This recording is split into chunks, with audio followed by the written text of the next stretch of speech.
Walking alone, the streets are empty. The only thing I can see is my own silhouette. I'm getting stronger, step by step. The clock is ticking, but there's no time for regrets. I've been flying from town to town, from London to Taiwan. I've been all around the globe, trying to protect your soul. We are heroes tonight. We will fly above the sky. We are heroes tonight. Yeah. We are heroes tonight. We will fly above the sky. We are heroes tonight.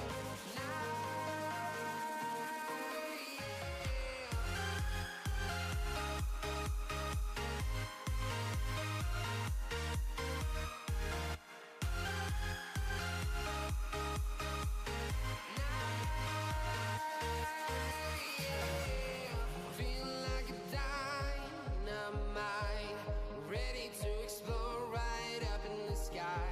I need you to listen, I need you to hear, and don't show any fear. I've been flying from town to town, from London to Taiwan. I've been all around the globe, trying to protect your soul. We are heroes tonight. We will fly above the sky. We are heroes tonight. Yeah. We are heroes tonight. We will fly above the sky. We are heroes tonight.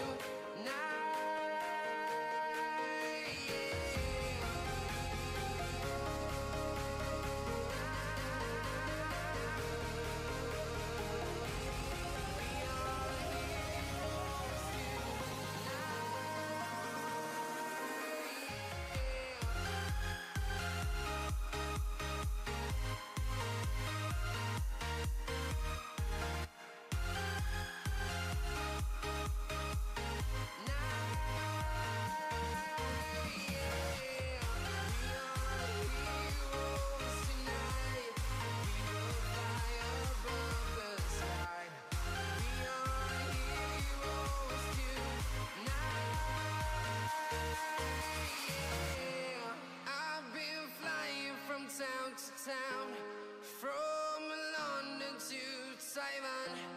I've been all around the globe, trying to protect your soul.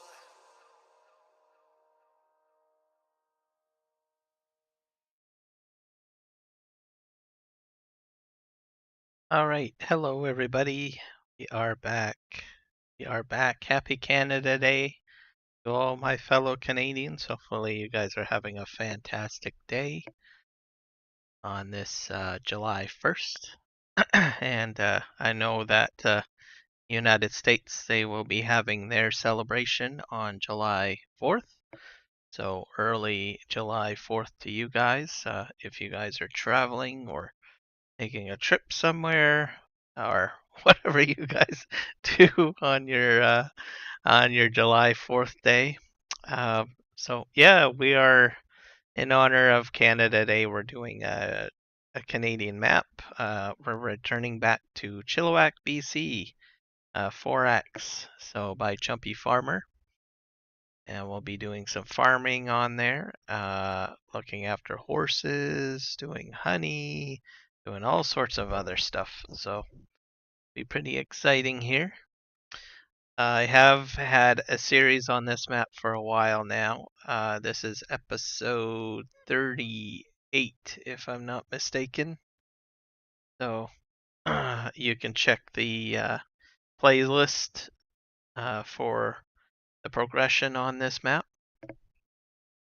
So very excited to return back to this map and continue on where I left off. There's some custom crops on here, alfalfa and clover. There's a lot of custom texturing as well. So yeah, interesting setup I have here. I've also put in the auto drive route that the auto drive guy has made. I'm not sure how far or how much of a change that may have done. For some reason, I'm not hearing any noise here for my game.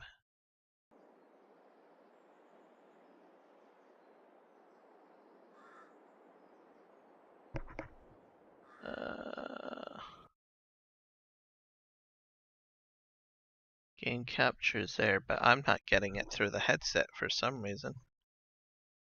Don't know why. I'm not here. See if I can figure that out.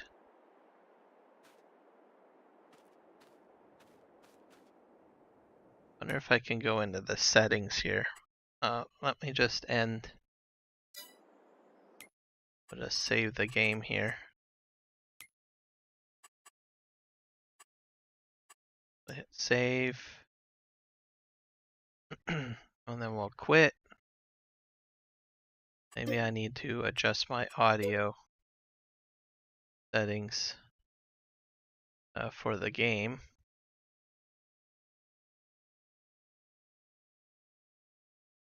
I think I noticed this happened like yesterday when I switched headsets. Sometimes switching headsets can be a bit of a chore.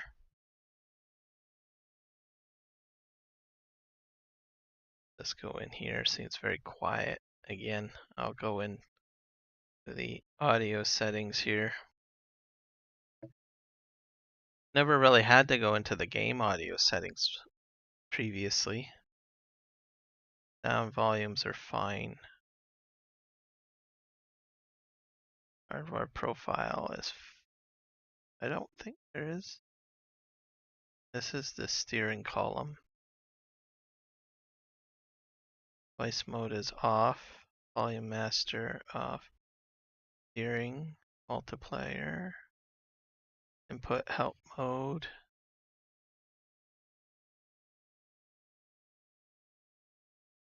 Everything is set there.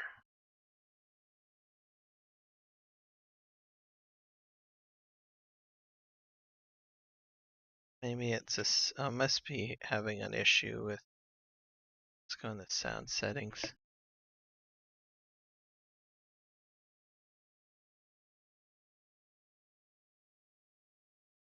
Try another one.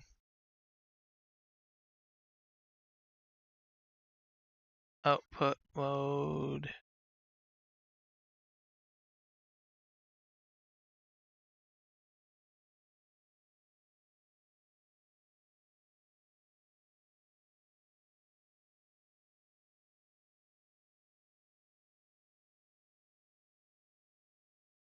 Oh, here we go. Set the game to my headset, I guess. If that works.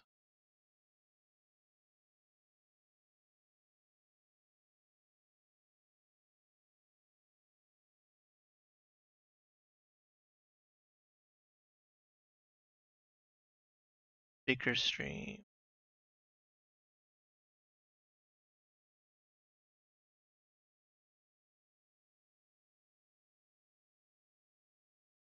What else can I change in here?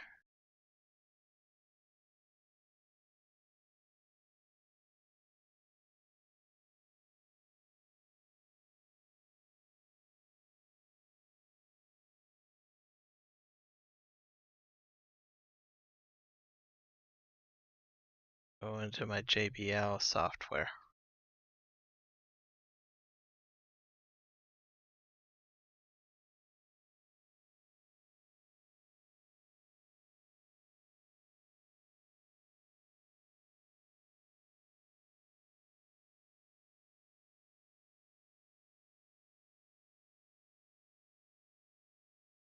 Okay.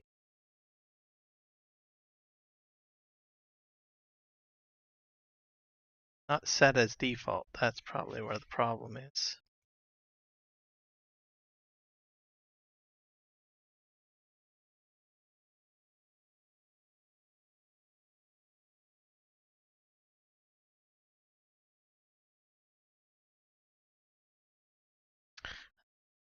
Let's see if I can.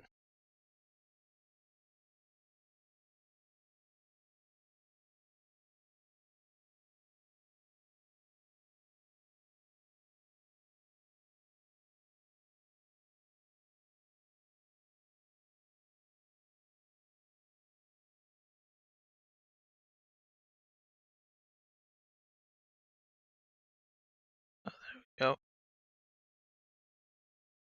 on.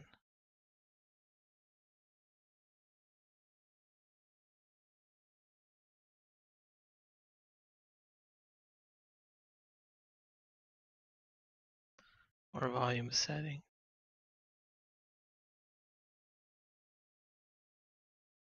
This is going to drive me bonkers.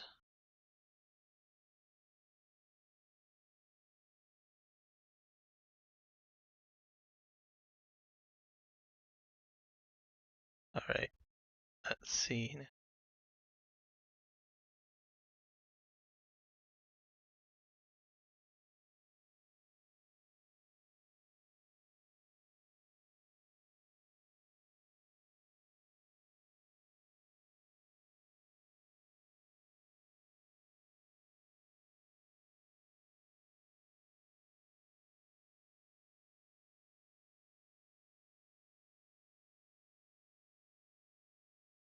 Am I even getting any sound through my stream?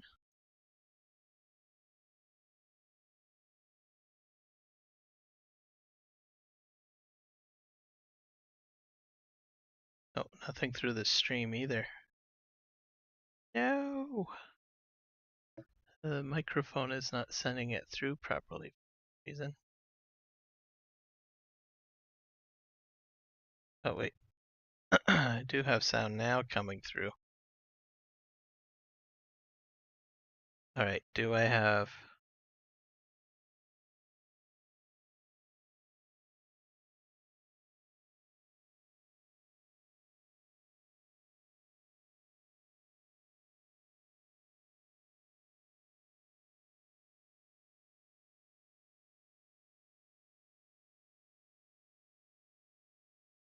Okay, so I can hear my microphone at least, so that's a bonus. Game sound is not coming through though.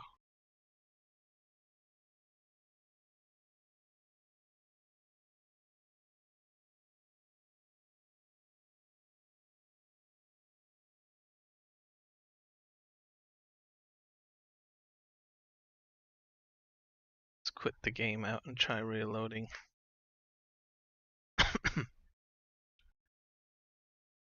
Very sad, the game.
All right, let's try this again.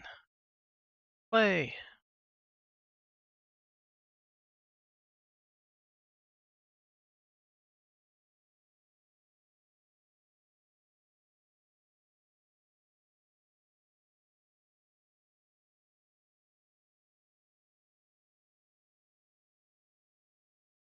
There we go. I think I hear game sound now. Finally. I just reinstall or factory reset my headset. So there.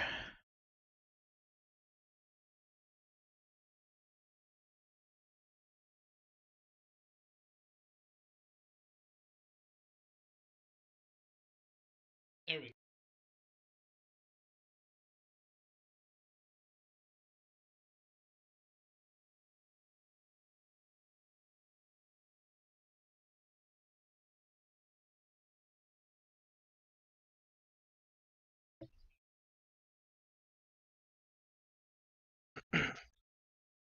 I'm just glad factory resets don't take very long to do. Let's see if we can get some music while we're loading this up.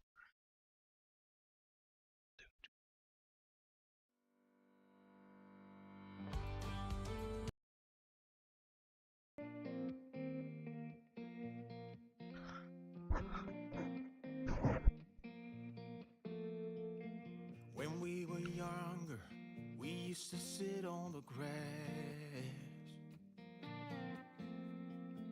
among the flowers. We just let the days pass by. People would tell us to get a grip of ourselves and get a job. We didn't care what we were told, 'cause when we were younger, we used to sit on the grass and go, damn, I don't wanna grow old. I wish I could turn back time.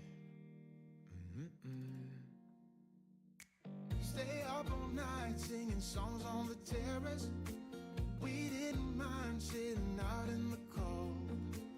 It wasn't possible to make us embarrassed. We were free.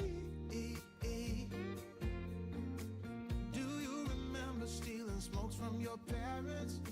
Sometimes we got a bit out of control. Hello, the splendid. See, why aren't my chats coming up? Have to refresh that. That's a bad thing. Okay. Let's pop this chat out here. There we go. Pop out this chat. It's been a rough start so far. Audio issues. But things are a bit better now. If I could go back, be 17 again, yeah, I would, just to see all my friends running around the city acting crazy like we used to do. Hello, Nick. How are you doing today? Hope you're doing good. I'm feeling sick today. Oh, I'm sorry to hear that, Nick. Not good to be sick. I am doing all right. Can't complain except for a few audio hiccups.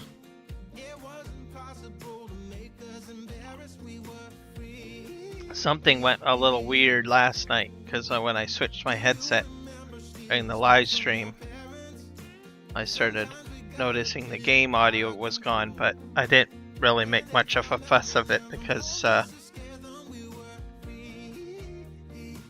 at the time I was playing music, so I don't think anyone really noticed an issue. Okay, let's see if the game is almost up. So this is a map based on where I live. So yes, there is a map where I live. Chilliwack BC. Go. So happy Canada Day to all my fellow Canadians. Happy birthday.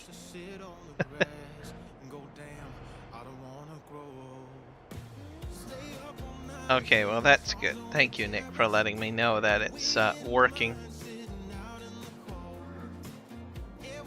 Yeah.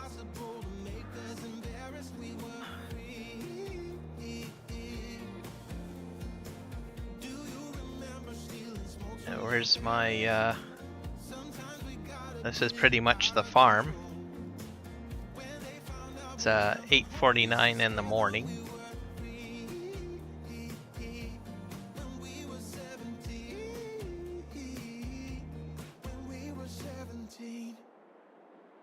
All right.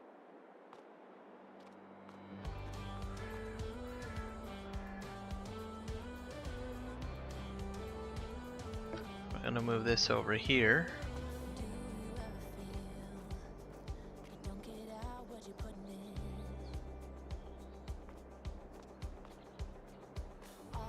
I have 2 fields that are almost complete. It's like all the information is coming through.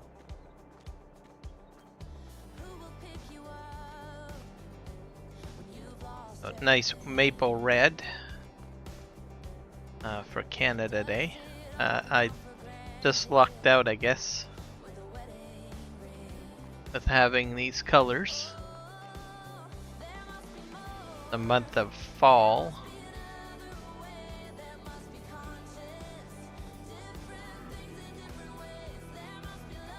And I got some more new music added to my playlist, so this is one of the new songs I added to my playlist.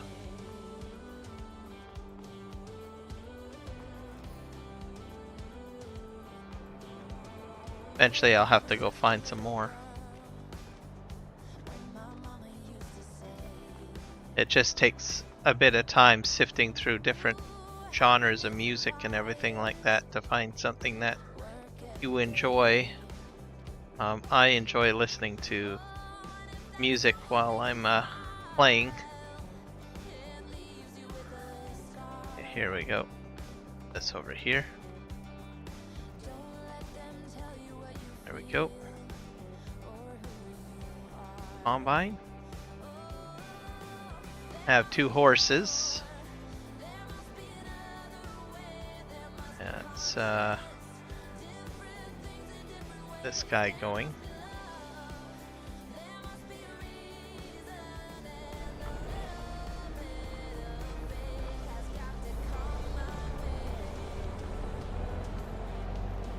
This guy's gonna go ahead and finish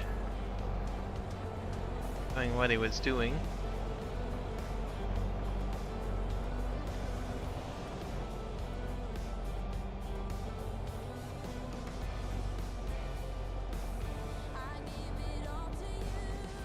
There we go. I think I'll try this myself.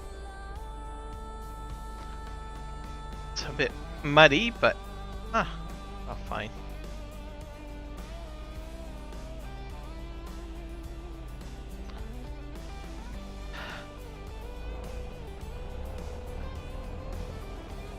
Oh.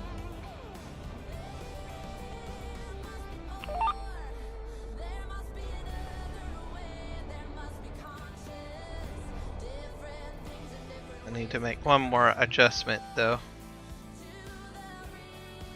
My steering column has no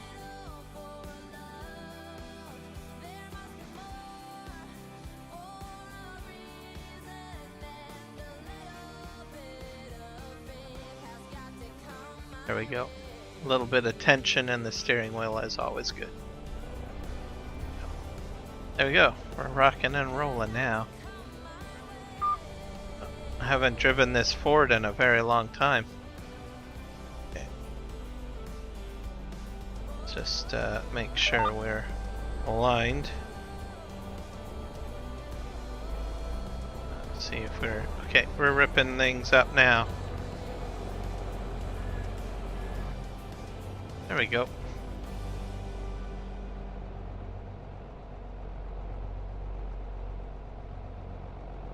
Who's gonna carry the boats and the logs? There's no boats and logs on this map. Pop corks. Welcome in. This is Chilliwack BC. This is an entirely different map. So there's no boats on this one. I'll probably be returning to that map another day. Today's Canada Day, so I am playing on a Canadian map right now. This is actually a map based on where I live, actually. I live in Chilliwack.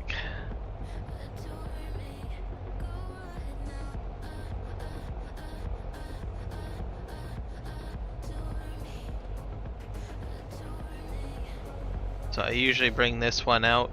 I'll probably be playing another Canadian map not too long. In about a month or so. There's one that's in beta that is fairly close to this region.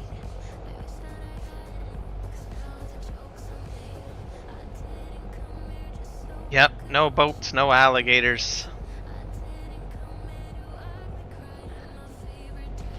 Just the great north of Canada.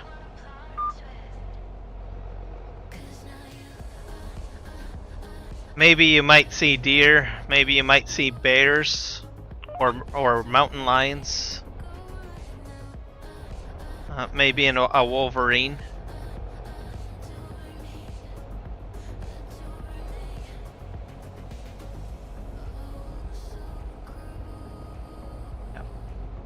I'm not talking about the Marvel Wolverine either. It's actually an animal, and it's one animal you do not want to mess with. They get a little bit nasty. They're kind. I guess you would say they're like an oversized badger, really. It's like a mix of a badger and a bear is what a wolverine is.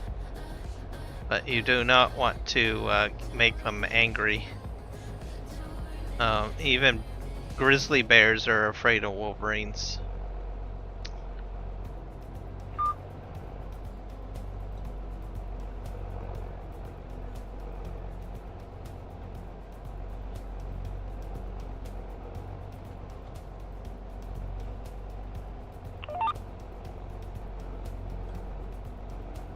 Yeah, maybe you might see a dinosaur. Yeah, especially if you go to Alberta. Drumheller. That's where the oil sands are, and some of the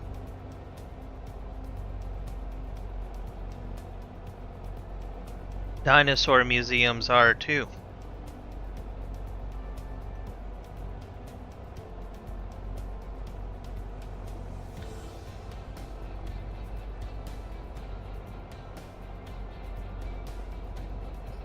Apparently, Tyrannosaurus rexes, or Albertosauruses, I should say, not Tyrannosaurus. I suppose there might have been some Tyrannosauruses, but Albertosauruses are like a Tyrannosaurus, and they lived in Alberta.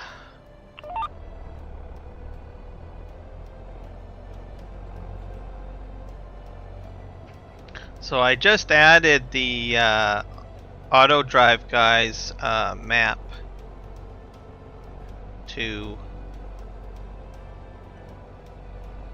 or an auto drive route to this map. So if you look at all the placeholders, that's what we're looking at now. That is really cool.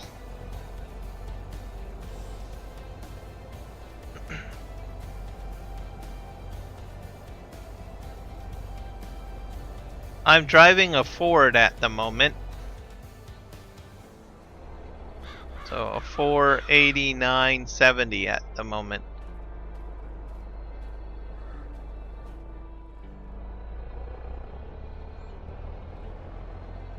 I decided to go with, I've got Fords on this farm. I don't think I have any other tractor brand at the moment.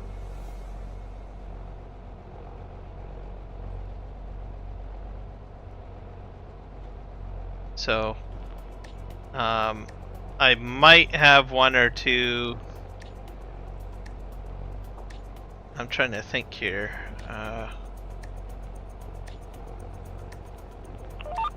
Actually, I think I only got Fords on this map. Yeah, it's a very old tractor. So compared to my gameplay on PV Canyon Crossing, I have like a different set of equipment that's a little smaller. This is a 4X map, so it's smaller than the 16X that I usually play on. So the map size below this would be regular standard game.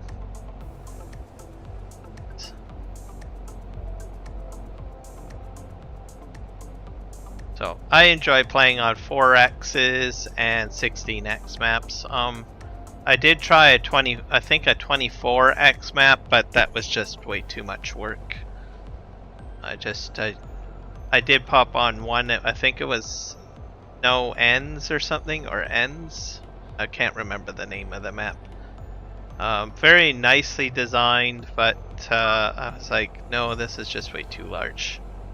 So I just play up to 16X, and that's about as far as I go.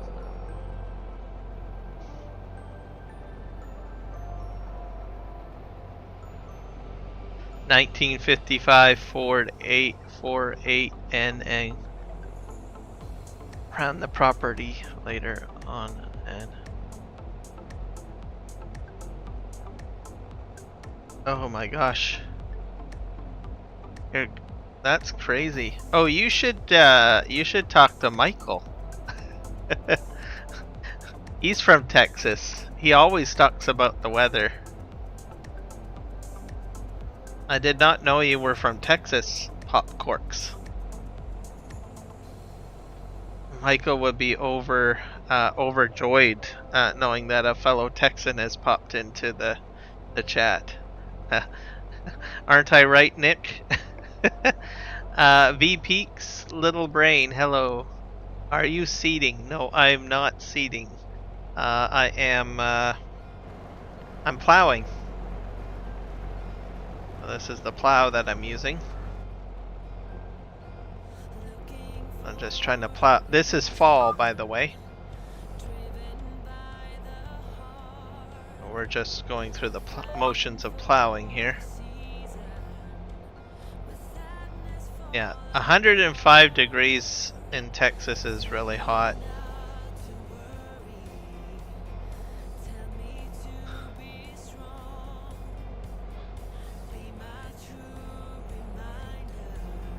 I can believe that. Yeah, that's pretty hot weather. Yep, he will. And how hot. He's a proud Texan. But your job going out in an old tractor without, by the sounds of it, no air conditioning, that's crazy. I'm hoping that you always have a lot of water with you.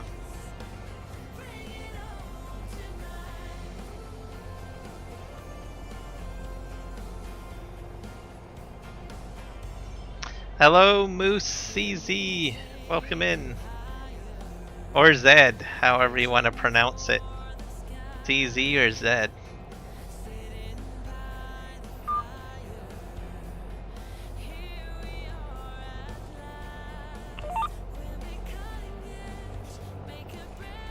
And a chainsaw, huh? So then you would cut down the lumber and then you would hook it to the back of your tractor and drag it out. Be careful with the chainsaws too, because if they cause a spark, you could get a fire going that you might not want to have going.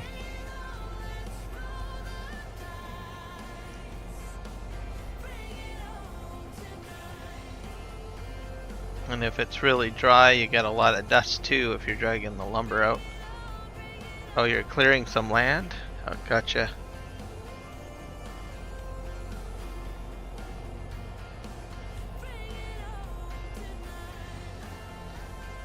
That's pretty intense work to do. I watch heavy equipment videos. I've seen all sorts of sophisticated equipment that they use. I think I like the ones where I'm watching like an excavator derooting and everything. So what you're doing is like old school and very, very intense work. You should be proud of what you're doing.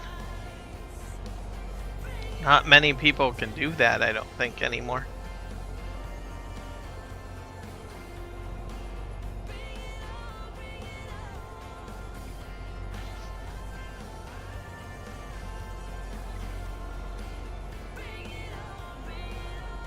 I've seen some brush cutters too that are pretty interesting, that will take out trees and they got like tracks on. I think that's kind of cool, and then it mulches it into the ground, but those aren't really trees, those are kind of like mid-sized saplings. I've seen excavators going in and digging up the roots and then just using the bucket and pushing it down.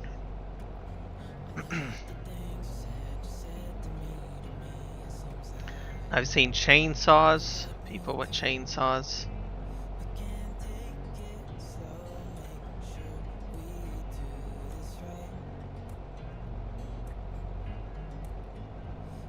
Oh, a lot of hard work.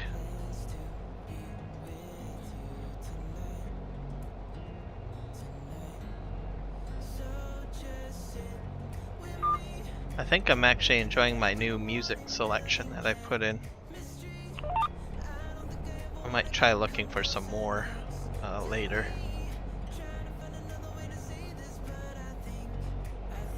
I think this is more of a pop song, pop country. Those pop country songs are, I don't know, very tricky.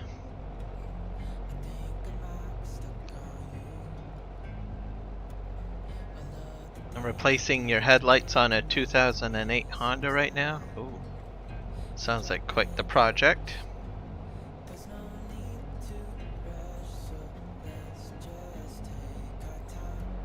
Have you ever done that before?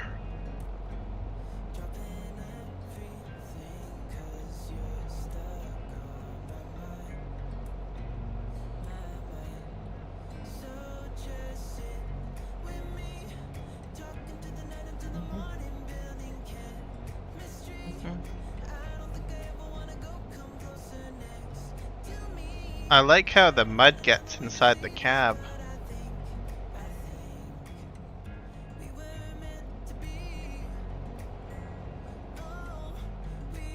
Kinda neat.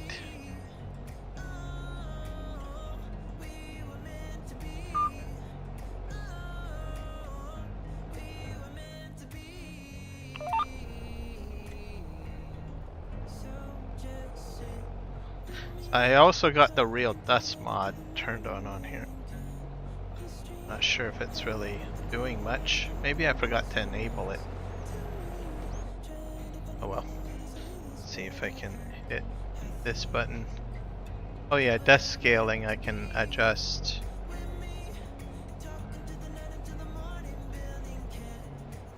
Let's just put it up to maybe 3.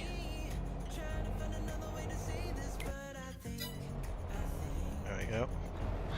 Okay, that's better. Now we got some dust going. There we go. Yeah, always go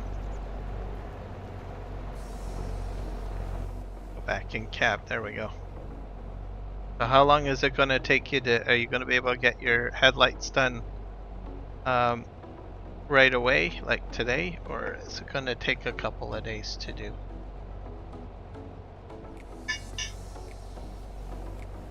Ooh, bacon.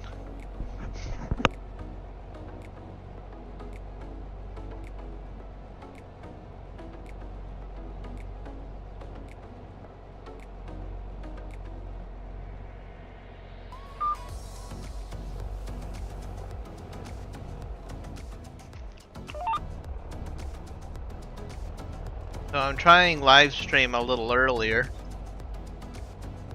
today. One, I can go out and do stuff in the afternoon. The other thing that my work schedule has changed too.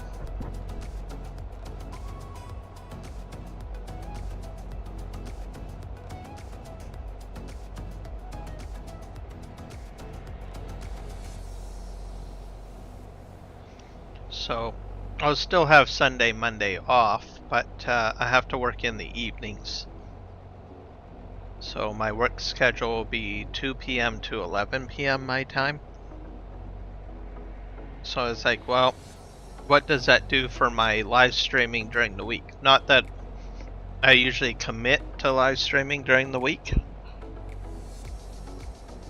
But as you guys have noticed, sometimes I do live streams during the week. So my other option would be to start streaming in the mornings.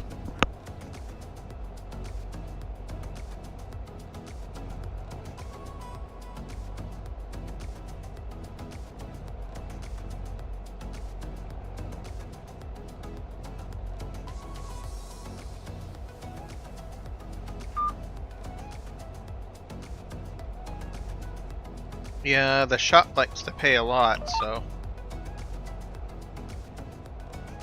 as long as you enjoy doing that kind of stuff, and it's a win-win. It's cheaper for your aunt, and it's enjoyable for you. That's how I look at it.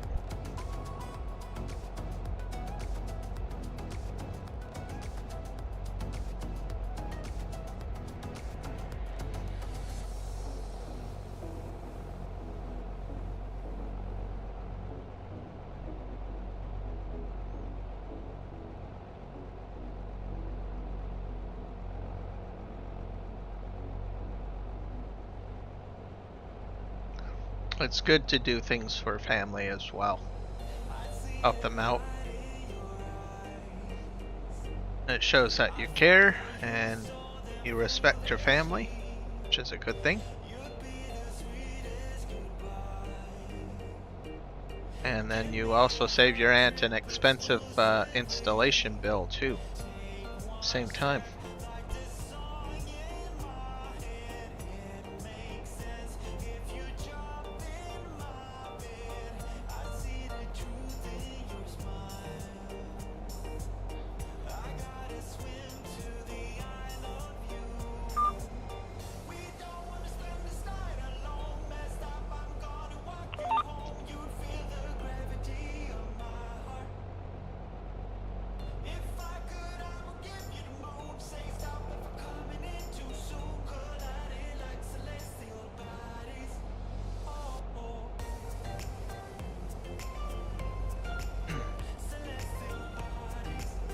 So we're gonna complete this field, and then I've got a few other fields that we'll have to go to. Last time that I was on this map, I had just taken a whole whack of contracts,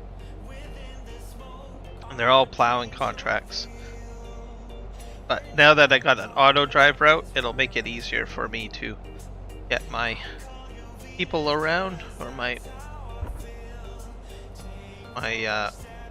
plow guy around.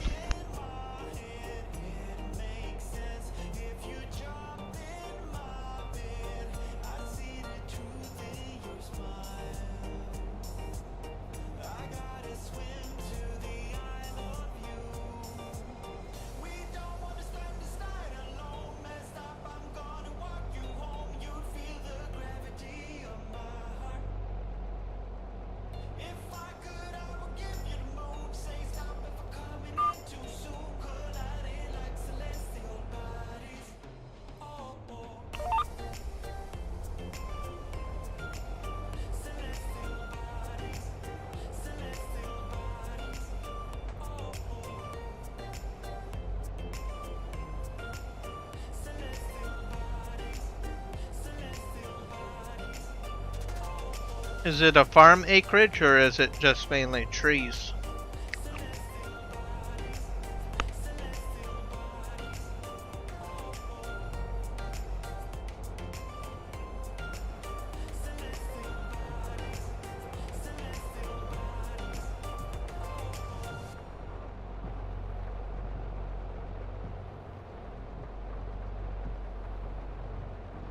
Yeah, that's the same for me.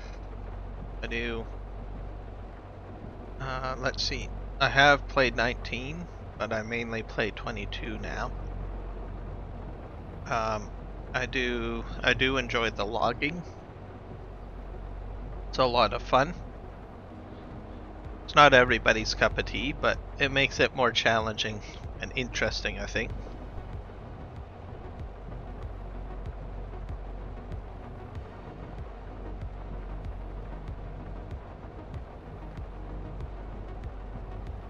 Yeah, on PV Canyon Crossing. I like to improve my setup. I keep on changing things around a little bit to make it more effective.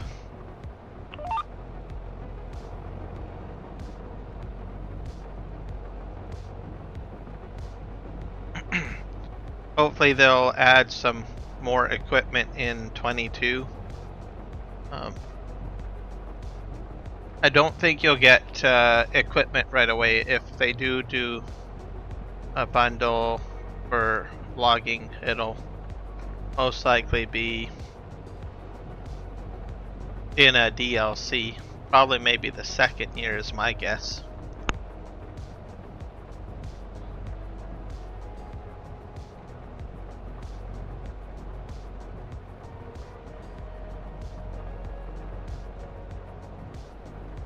Do people usually hunt in Texas?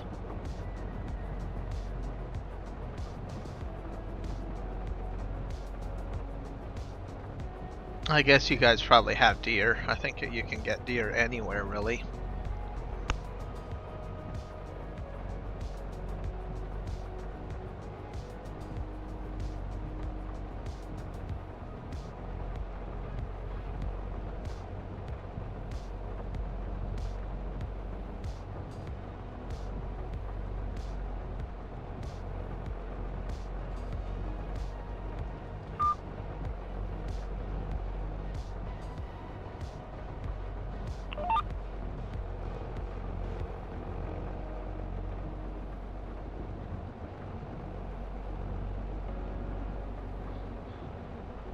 Yeah, it's a pretty expensive price. Are you on a computer or on a PC?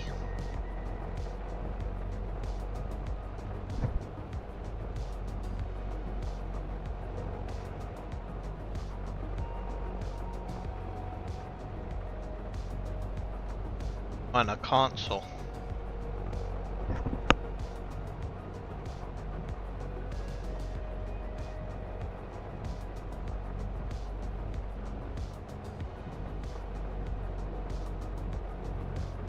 Wild boar, I'm guessing, right? Yep, those guys gotta get all over the place. There's some herds of wild boar up here too in Canada.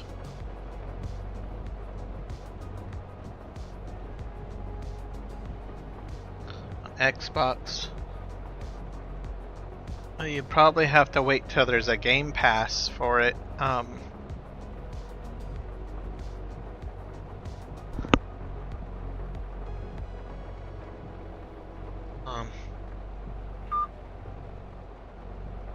Some content creators give out like discount codes as well, but I'm not sure if that's only PC only. Let me just look that up. I wonder if you can buy a copy from Giants.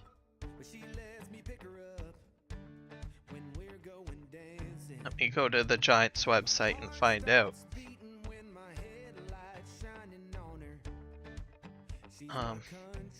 See, so many people usually pay full price for games and stuff, but sometimes us live streamers like myself, we have like discount codes and stuff like that that can allow you to save money. I'm not a partner, so I don't have a game code, but there are a few content creators that I know of that do have game codes, so I always recommend people to try to find a content creator that has a discount code, because you could get like 15% off the purchase price of the game. And sometimes people forget to do that. Like I still have to purchase my copy of 25, so I usually go hunting for a game code to use to make it cheaper for me. Let's see, Giants games. Let's see, because if you can buy it from the website, let's see. Have to put in FS22 or something. Let's go to Giant Software website. is if you can buy it from the website, you might be able to get a code, a Giants code from. So you said you're on Xbox, right? Let's see here.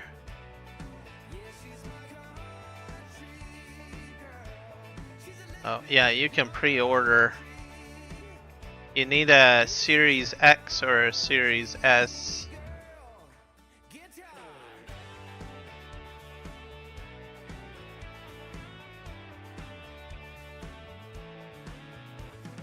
Oh, it still forces you to go to the Xbox store or Amazon or Best Buy.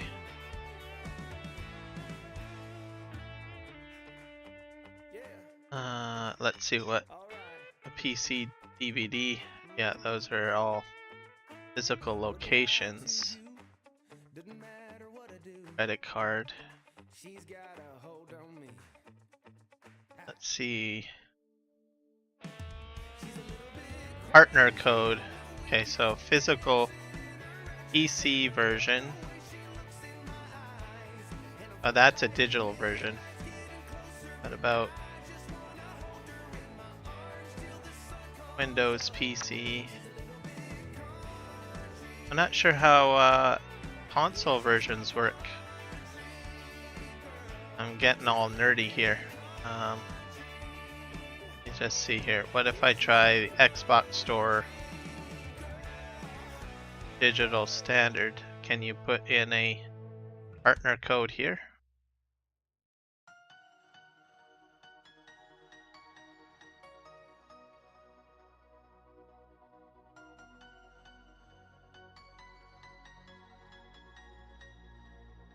Maybe it's only for PC.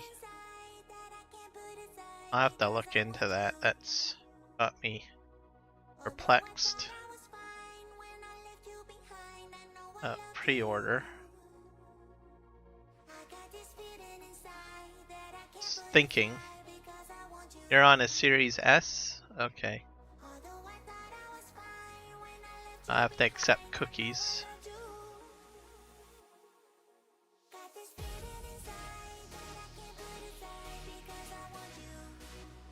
Oh, it wants me to sign in with all my password stuff. Oh.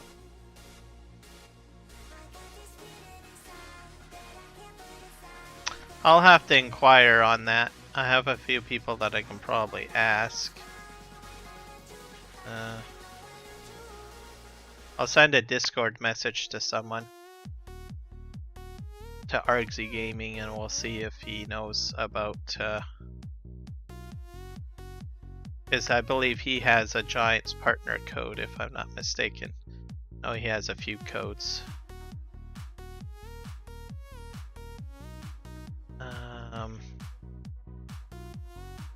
Okay, I'm bringing up Discord and I'll message him now so I don't forget.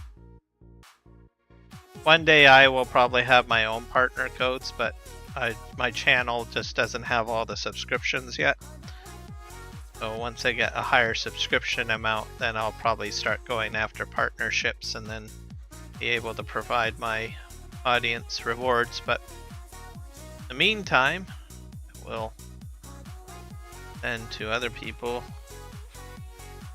Let's see here.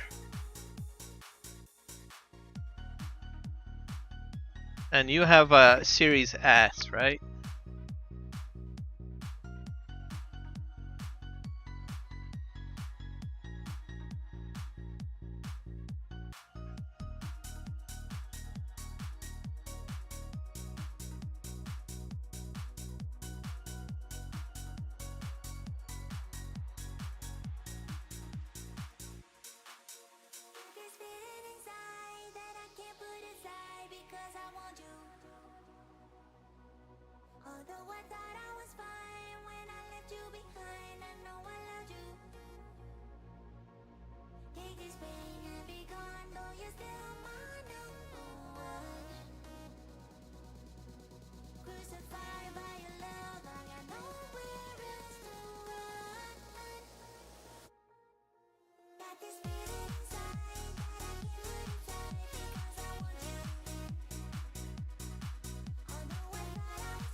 there.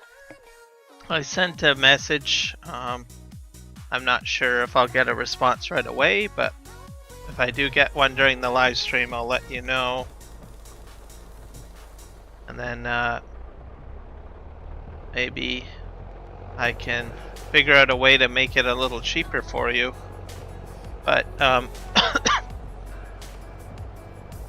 if you have favorite content creators, don't hesitate to ask to see if they have a discount code. And if they do, then they can give you that code and you save some money, and then they also get a little bit of a kickback from the purchase when you own it, when you purchase it. And sometimes these codes can go for all sorts of things too. Like if you take the Farm Sim guy, he has a partnership with Thrustmaster. So if you want to buy like a Thrustmaster joystick or controller, I'm pretty sure he has a discount code he could hook you up with. That's another example. He's also got a partnership with G-Portal. So if you like set up like your own multiplayer server, you can save yourself a lot of money. Plus you're helping someone else out with their channel, right? So anytime, for me, like I don't have these partnerships myself, but one day I will probably have them. But for me, I still buy my game. I have to buy stuff. So anytime that I want to buy something, I'll usually try to look for a channel to see if I can get a discount, right? And then I pop that discount code in, and then I save some money.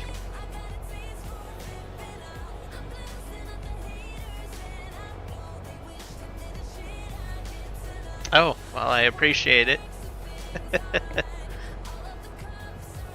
Well, I will, if my channel, like as an example, and I appreciate you're watching me, if I'm aware of another content creator that provides a service that I don't have, I'll go the extra mile to mention it on my live streams, so that my subscribers, like you as an example, right? I can save you a couple of bucks. I'd be happy to save you a couple of bucks and let you know where you can find codes and stuff like that, right?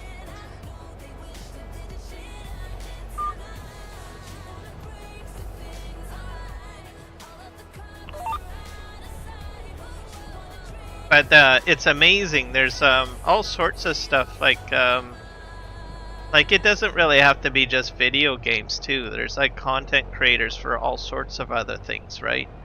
Like I think you said automotive, you're trying to put headlights in. For all I know, there might be like a live streamer that teaches people how to put headlights in, and there might be a discount code for buying auto parts and stuff like that.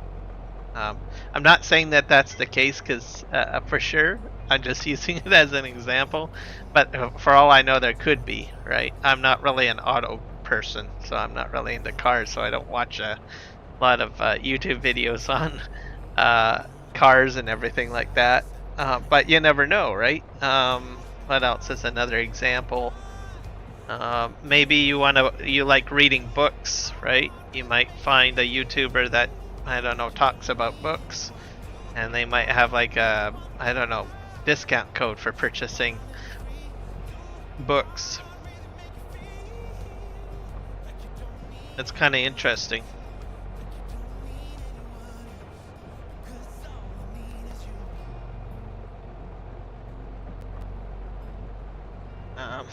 I play World of Warcraft as well, which I've mentioned a few times, and there's a content creator by the name of Bellular, and his content is all World of Warcraft, but he gets all these discount code things, like from password protection software, and I think the other day he had a discount code for boxers and briefs. So underwear on a gaming channel. But that's an example. Even like underwear, for crying out loud, you could get discount codes for buying underwear.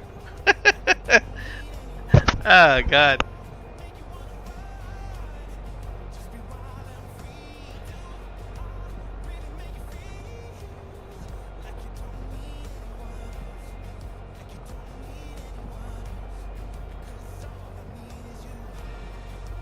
Kind of curious where that I've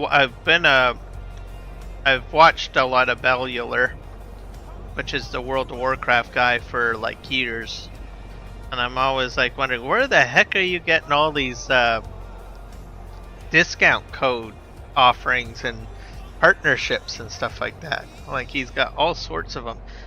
Nord Stream VPN, he's a partner for that. That's just crazy. But the boxers and briefs, I almost died laughing because I was watching it this week, and I was like, oh my god, you're selling underwear on a gaming channel. I died laughing. But he's very entrepreneurial in that way, so that's a good thing.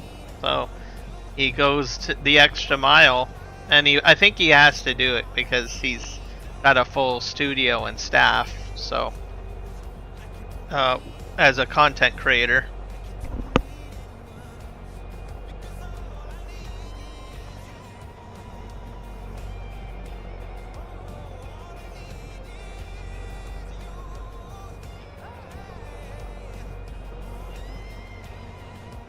As for the farming simulator community, if you guys are watching my live stream and you are going to buy Farm Sim 25, or maybe you're going to buy a Thrustmaster farm stick or some device, some of these pieces of equipment are very expensive. Just take a little bit of time to you know, find out if there are any content creators that actually have partnerships with these companies and see if they have a code. So some of my fellow farm sim how do you say it, content creators are a bit shy, I think, at mentioning the codes, and I can respect that, but I'm going to shout out for them and say, hey, you know, if you watch another stream of Argsy Gaming or Farm Sim guy or any of those guys, talk them up about what promotions they have, what content creator codes they've got available, who their sponsorships are, because they provide those services on their channel so that they can help you out, who are their viewers, right? And they might just have a code that might save you a few bucks.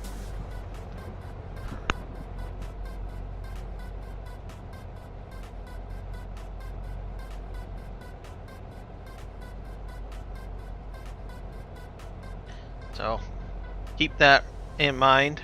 I will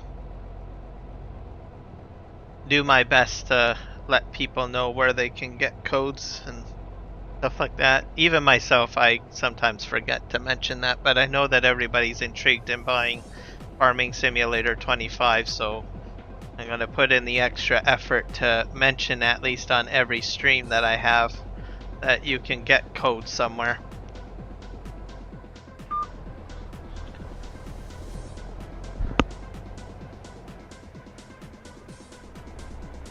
Because I know I like saving money. So if I like saving money, I imagine you guys like saving money, right?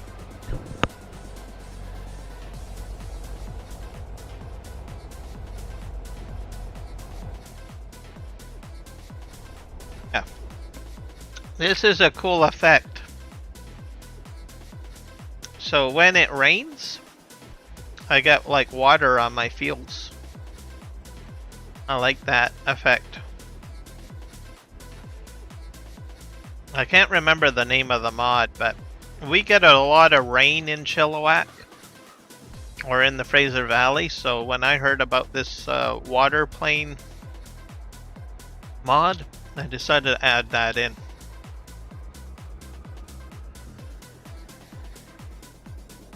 Because we get a lot of rain in Chilliwack. That's all I can say.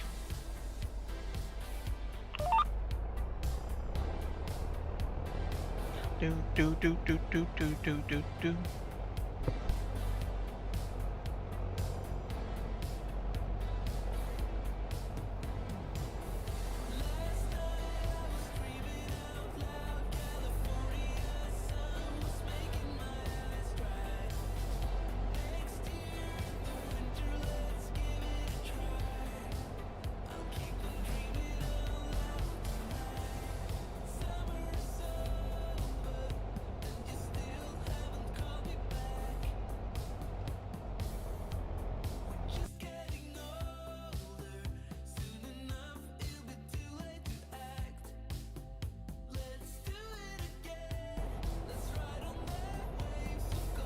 Off we go.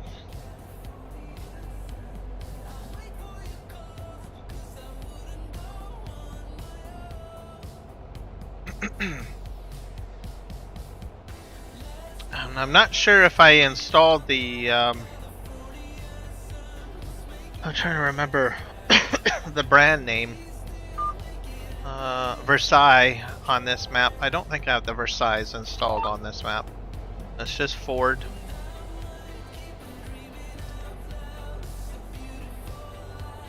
This is a Mark Thor edit. It's not too shabby.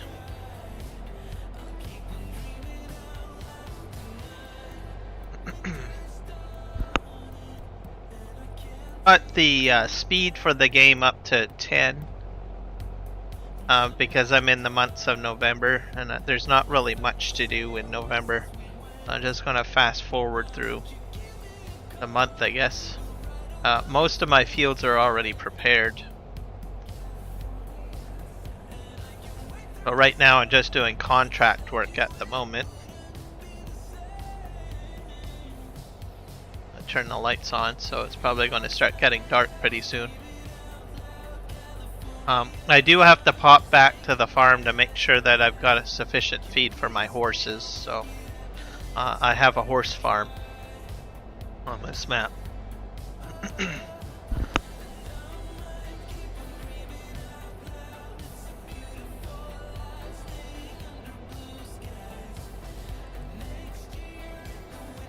So once this field gets done, we'll probably pop back to the farm and see what we need to do. I'll put this guy on auto drive to go to the next field.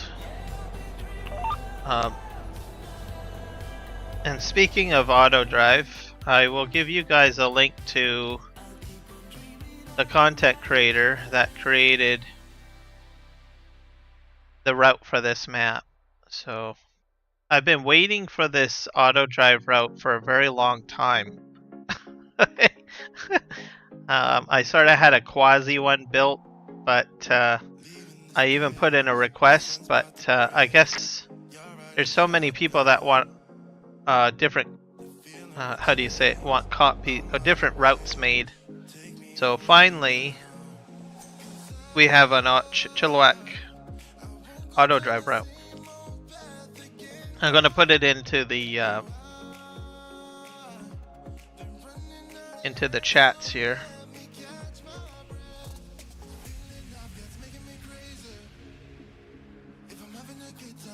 It's auto drive guy, I think. So he makes videos on auto drive routes, and he spends a lot of time building these auto drive routes. So he's a very helpful person in the community. I better go back to my tractor. Oh, no, we're still moving. I'll put this in the other chat as well. I think I'll pin these.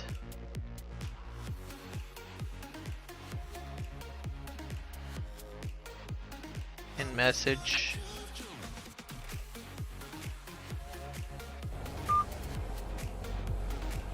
So we have to give him, tell him that if you do use his map or his auto drive route, just leave a comment and tell him that Argsy Gaming sent you over to get the auto drive route for the map, and then hit a like on his video, and if you like using auto drive, hit subscribe, because it'll help his channel, and the more you help him, the more auto drive routes he can make. And he does a really great job at it. I mean, you look at my map here, you see all those little map placement icons? Those are all little placements that he's put on the map. So doing all that work takes a lot of time. I'm pretty sure it took more than 8 hours, that's for sure, just to do the full map layout and the coursework and stuff like that. So doing that type of work is amazing.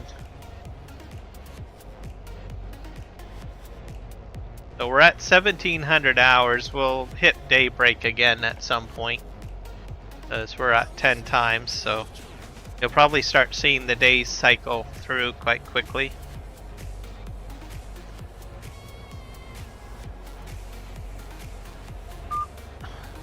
But I'm using Relight on this map and it works awesome. So I figured I would just cycle through the days real quick so that you guys can see the different lighting effects in here. So that's the beauty of Relight. I'm not sure what Relight will mean in Farming Simulator 25, because it looks like they've done a lot of atmospheric based options in their graphic rendering, so maybe Relight might end up being a thing of the past for all we know in 25. I'm looking forward to some of the functions that they have there for the look of the graphics, and also the mists and everything like that.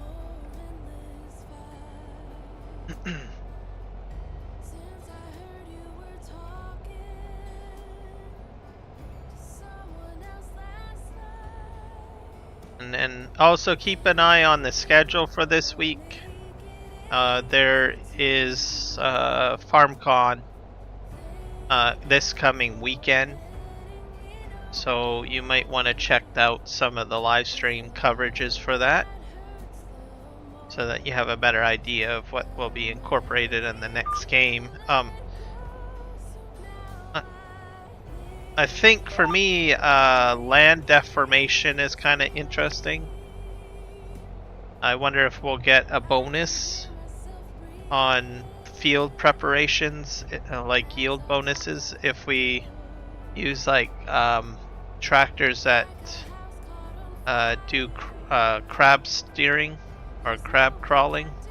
You know how you've got it angled on the side? They use that type of technology in tractors in order to not apply so much ground deformation or damage to the ground. With what has been mentioned, no one has mentioned a yield bonus by using that equipment, but if they're putting land deformation in, I could see using articulated vehicles or crab steering vehicles. Maybe you'll get a bonus. They've had crab steering in Arm Sim for quite a while. I think probably quite a few game iterations, so it's there, but not many people use it. So having land deformation added into the game, maybe they will set up a mode where it will entice users to use it to get a bonus. Precision farming, we don't know what's going to happen with that. There was an interview with Kermit, but with DJ and Clutch, and Kermit, who's the North American community coordinator from Giants, had indicated that we'll have to see whether or not John Deere wants to add that mod or continue that mod inside of the latest edition of Farm Sim. So it's so that tells me that it's not confirmed yet.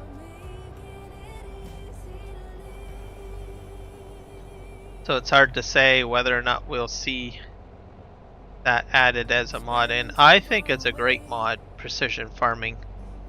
It cuts my cost of using different supplies like seeds or lime or fertilizer.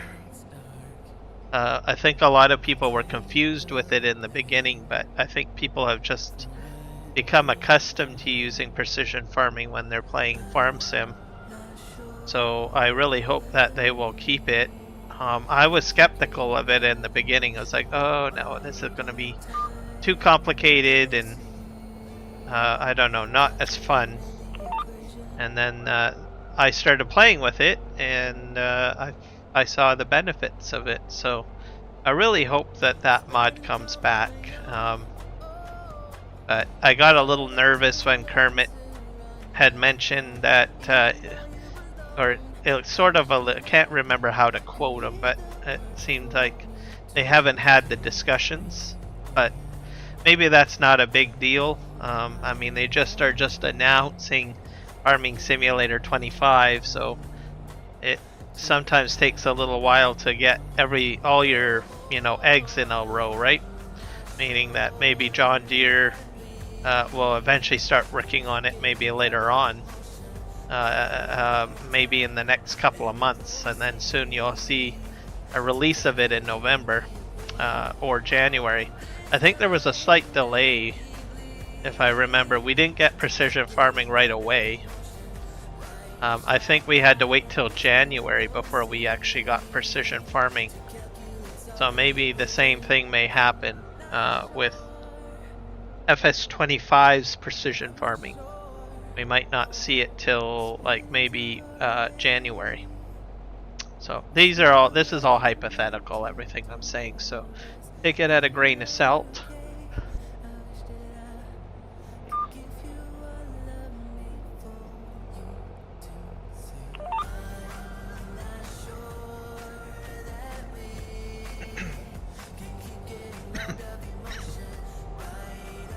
Sounds like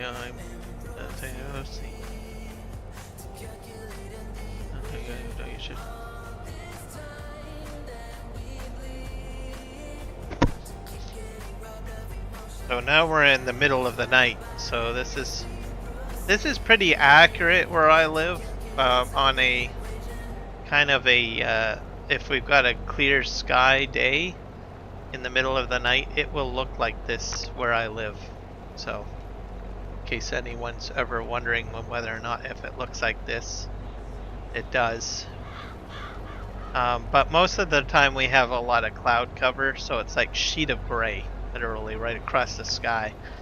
Because this is a valley, so I think what happens is the clouds are way too low, so they get all log jammed in the valley, and that's why it's usually sheets of gray outside. The other factor is we do get a lot of pollution from Vancouver, which is our largest metropolitan neighbor. So I'm pretty sure everyone has heard of Vancouver. There's actually two Vancouvers on the west coast. There's Vancouver, Washington, but I'm talking about Vancouver, British Columbia, which is more the tourist attraction city. You got Whistler. Lots of people go to Whistler, even just to work. Like sometimes we'll get Australians that will work the winter months in British Columbia, Canada, up on the ski slopes. They'll either be first aid attendant or ski instructors and stuff like that. When I go up to Whistler, I'm just amazed at the different cultures that I come across, especially just to work in Vancouver or Whistler. But I do see a lot of Australians. I call out Australians because I see a lot of them that usually go up to Whistler. I'm not sure. I guess it might be safe to say that maybe Australians are very, I don't know, outgoing people, outdoor people. So, and then there's Canadians too that of course work up on the ski slopes as well. I've seen some people from the UK as well working up at Whistler. So once the season is done, then they go back to their home country, so they get a work visa.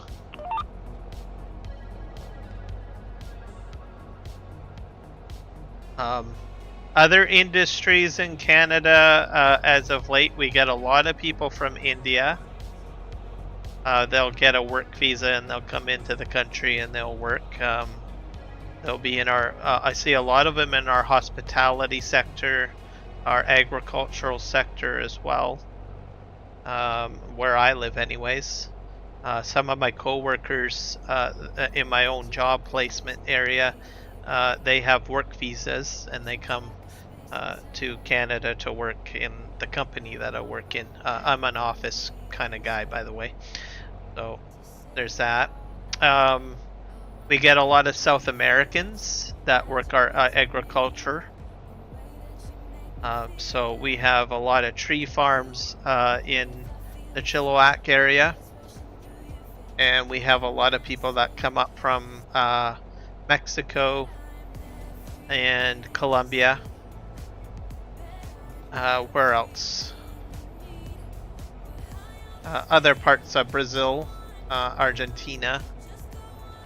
They'll come up here on a work visa, and the company will usually provide lodging for them, and then they just work, and then they just send their money back to whichever country that they come from. So we have a lot of folks like that.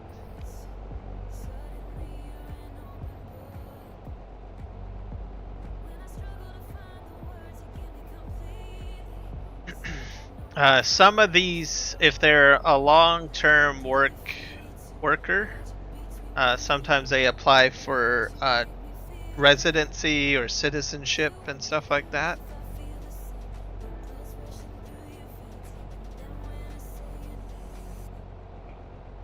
So that's always a possibility. So they get a work visa, and if they keep on coming back and back and back, usually they can work their way towards a citizenship in Canada.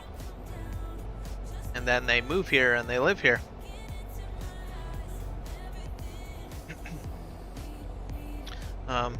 We have a lot of diverse culture here.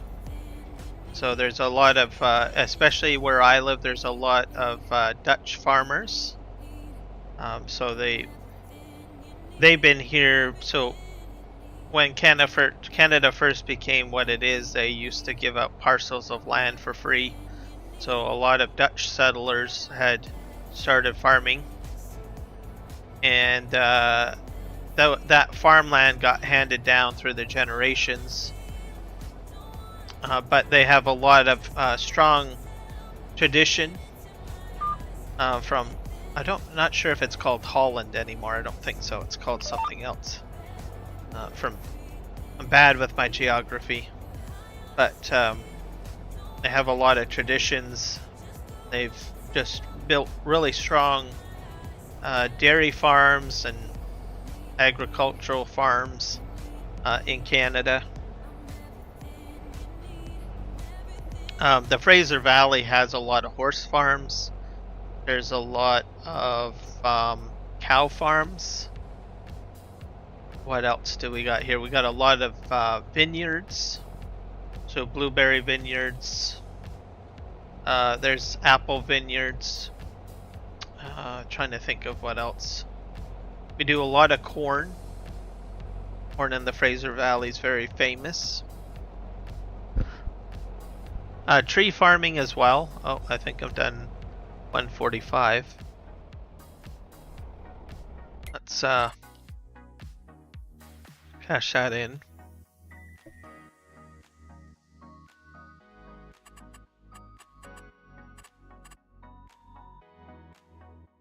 So, let's see, 145, where are you? Where's the complete? There, that one is complete. Collect. So that's 77. Okay. Let's go and we'll bring up auto drive. Let's see what field we need to go. We have a very diverse Aboriginal or Native culture in Canada as well. That keeps on growing and growing and growing. In most cases, a lot of our Aboriginal communities are becoming more self-reliant, have more of a governance over their land. So like in British Columbia as an example, we have a large island called Haida Gwaii, which has always been traditional for quite a while, has been under Crown land, and Crown land means government land. And as of late, recently, this past 6 months, I think, they've given that large island over to the Haida Nation, which is an Aboriginal or First Nations within Canada. So they have the ability to now develop it the way they want to. They have more say over how the land is being used. So if someone wants to go ahead and cut down a tree, they have to go through the local Aboriginal government structure to figure out whether or not they can allow it. There in Chilliwack, there's a lot of Aboriginal First Nations or Stolo Nations in the area that have reservations. Those reservations are now able to self-govern as well as kind of like a municipality where they collect taxes and stuff like that for businesses that are put on their land, for farming done on their land, or even houses or residential on their land, which is a step up, I think, which is is pretty cool. Let's see, we need to go to 51, I think.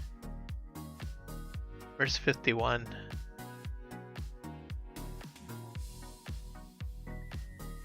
Oh yeah, 151, I have to go down here.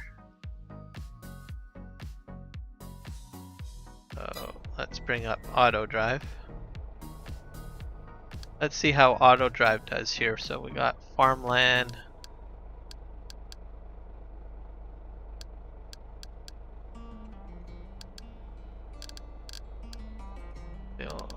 I don't know how this is all laid out. Co-op, are these folders? Oh yeah, okay, these are folders. Yeah, let's see how well this auto drive route goes. So my guess is probably in no time we may even see a federal Aboriginal party, which I think would be pretty cool. So if you have a parliamentary system in your local government, I'm anticipating or predicting that we'll probably have an Aboriginal party. Perhaps. So for Americans, you've got the Democrats and the Republicans. Well, just think of having an Aboriginal party. Basically running for president or governor or what have you. So that'd be the same thing. I have a feeling we will probably be seeing an Aboriginal party in Canada. Not right away, probably in the next 10 to 20 years. As they get used to doing self-governance, they might come up with the idea, oh, well, maybe we should have our own political party. For some reason, this guy did not fold up his implement. Let's just help him out a little bit, shall we?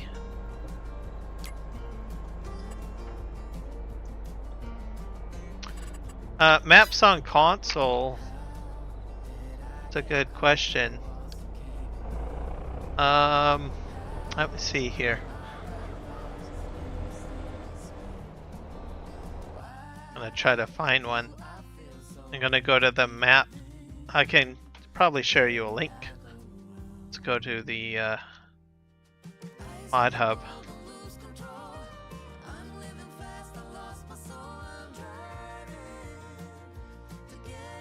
And we'll switch this to maps.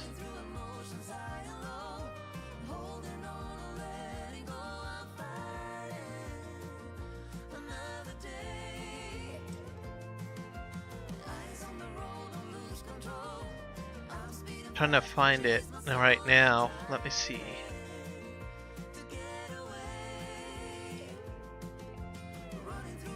I think this one. Yeah. Here we go. Here's one. Black Mountain, Montana. I've enjoyed it, especially because it's more outdoorsy. It has a few small fields. The layout is very simple, not overly complicated. There's quite a bit of vlogging on it as well. It's by Poor Boy and Hoot.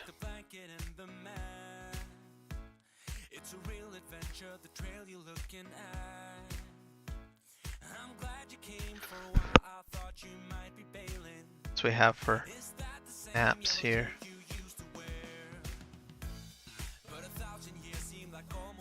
North March. Let's see. This one might be an interesting one too. North Marsh. That's more of a European kind of map. A little bit.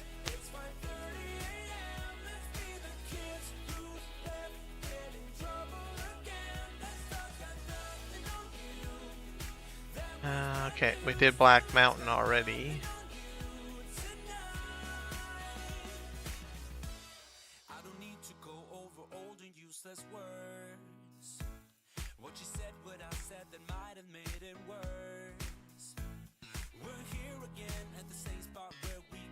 Let's see, I'm just scrolling through here. Carpathian countryside.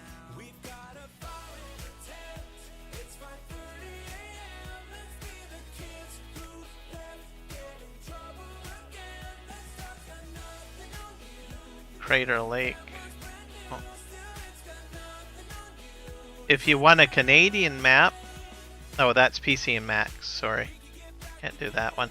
I thought it was PC, but it's not. No Man's Land is also a staple. Everybody loves No Man's Land.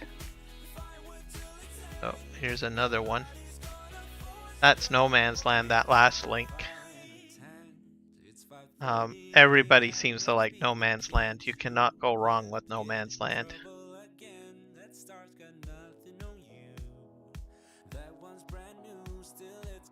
Yeah, I think that would be about it.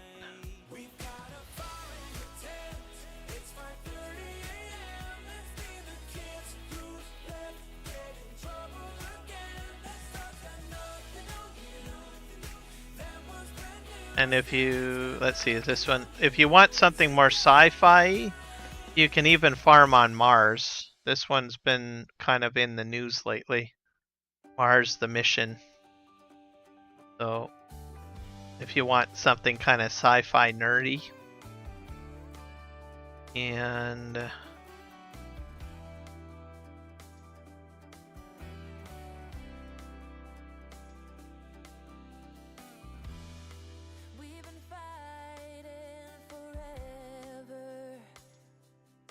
I think of trying to find this South American map, but I can't remember where it is.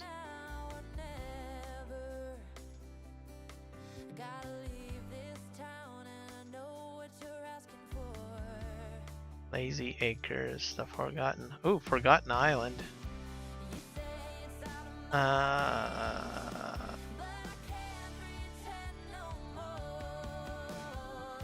Nope.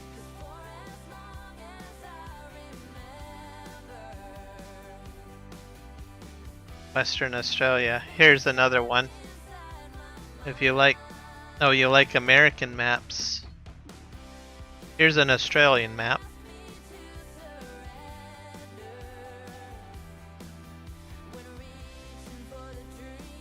Black Mountain is, Black Mountain is a American map.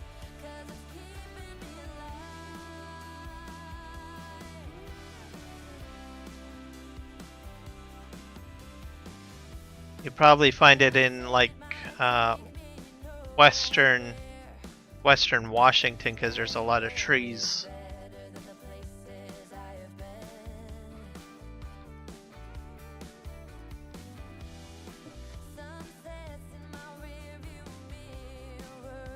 But if you want really big country, American, you can't go wrong with Big Flat Texas. Oh, Big Flat Texas. There you go. That's a Texan map right there.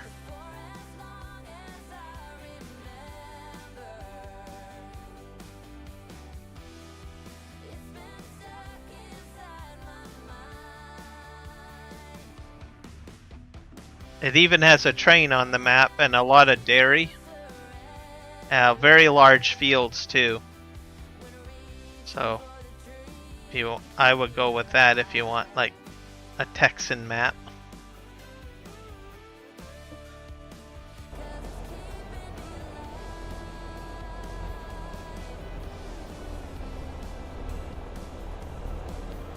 Alright, off we go. So those would probably be the ones that pique my interest.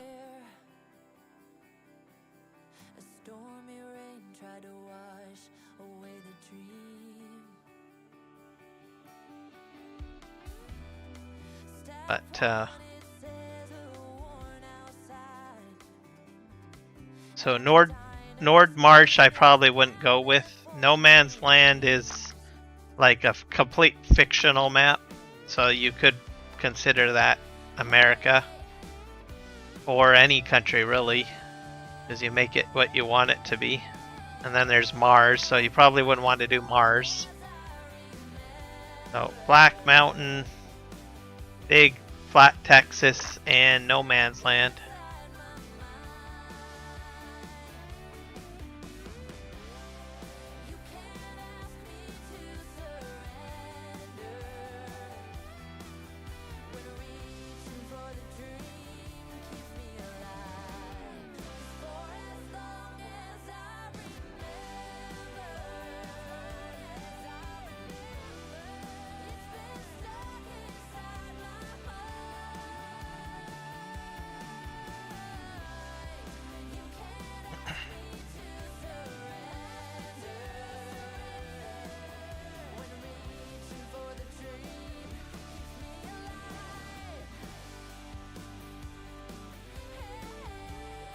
See if I can find any other ones that might be interesting. Green Valley, don't know where that is.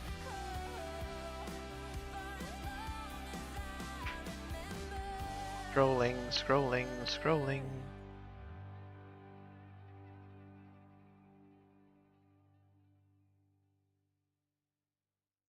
Southern Cross Station, that's a New Zealand map.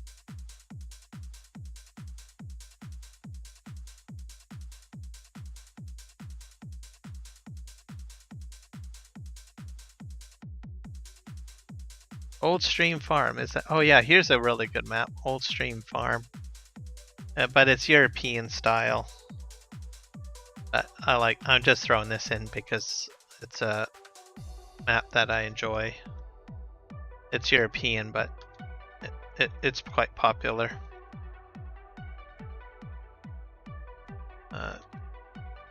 European.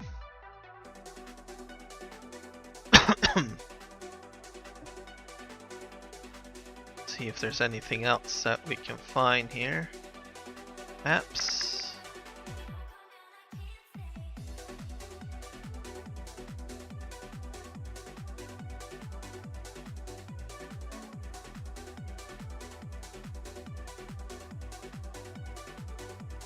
La Cornella.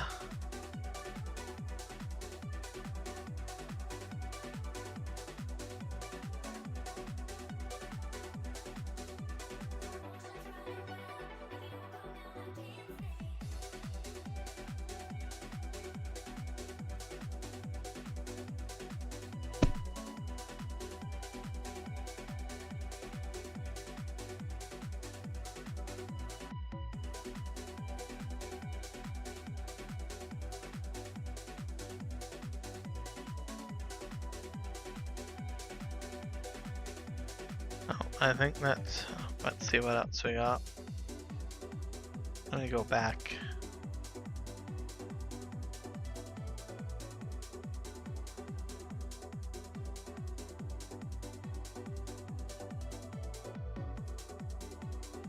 Chainsaw Valley.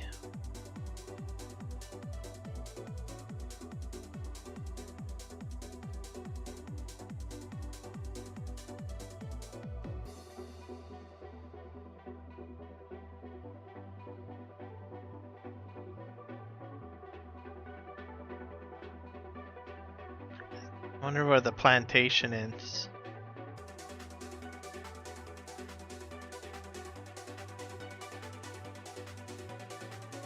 Here's another logging map that looks interesting called the Plantation. That looks like it's in the United States.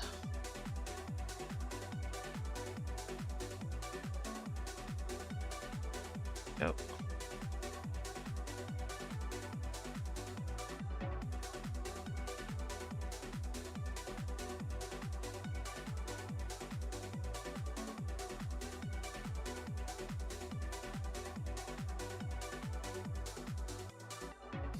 Green River, where is that?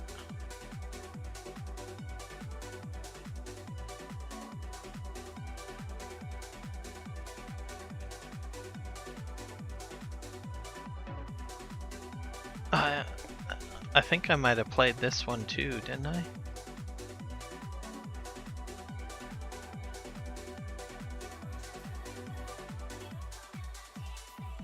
Trying to remember. No. Don't think I played that one.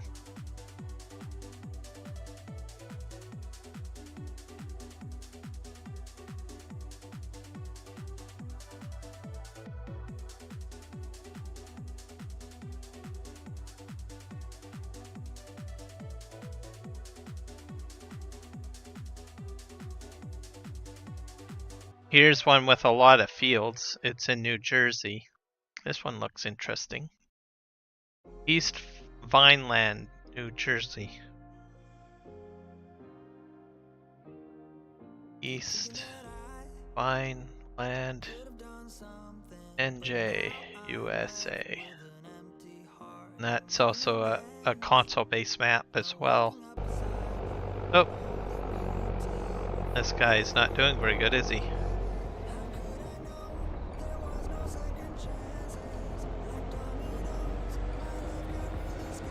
Where are you going, buddy?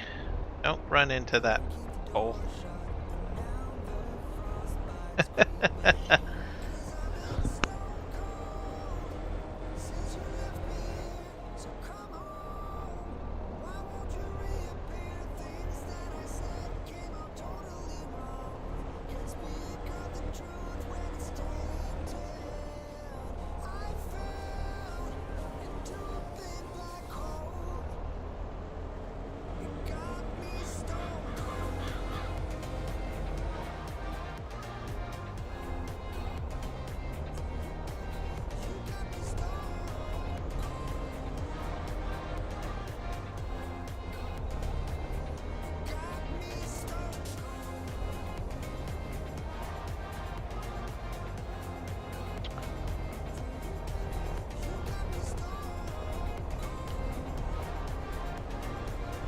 You know what? I don't think this is really on the... Need to look at the edit mode here. I don't know what he did here, but...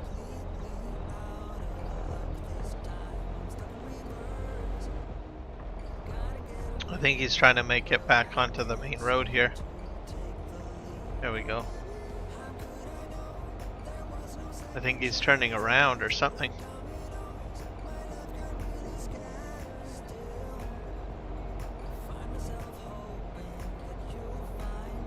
So we'll just let him figure out where he's gonna go.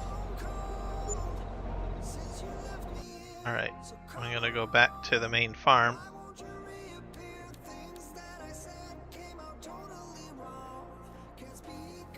I think I need to go get my forklift, which is on the other yard. Cody Dreams, welcome in. Happy Canada Day. Canada Day today.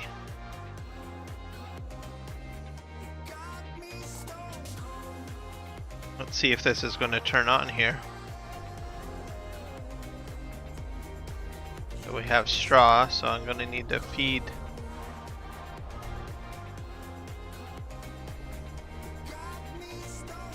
Put some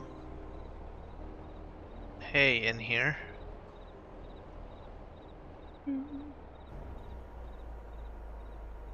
Looks like Kieran driving. Yep. Oh dear.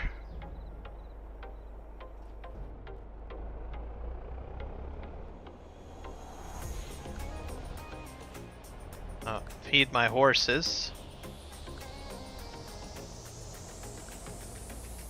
Oh, I'll just park this in here. What else do I have to feed these guys? Do I have to feed them anything else? Let's see. That looks like a donkey almost. That's a foal.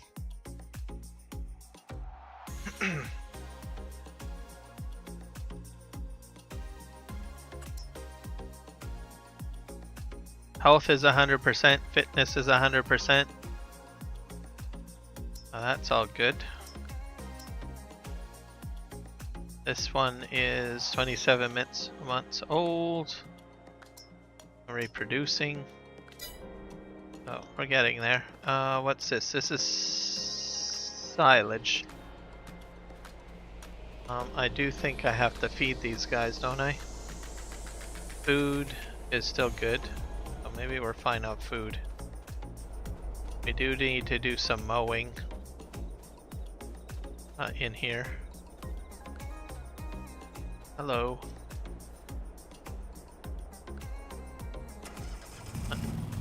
So we're gonna cut the grass in here.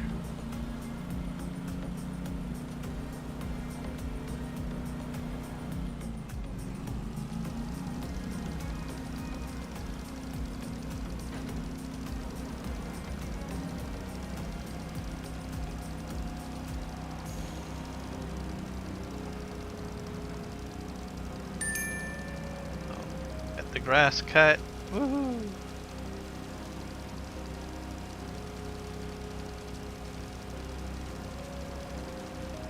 I guess I only have one light. How current is this map compared to real life? The land is, like, the map layout is of course accurate, but the city has been growing, so like this property I'm on right now is more of a house now.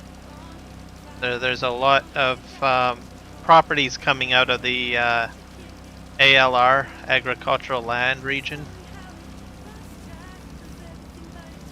So that's just the fact of things. So it's probably not as accurate as it once was. But the land, the deeds very rarely change. They just become individual lots and stuff like that, pretty much. I think sorry, not Chumpy, the Fraser Valley map, which is coming out, which is another part of this area, like across the river pretty much, that'll be more accurate. This map's been out for a few years, so it's not as accurate as it used to be.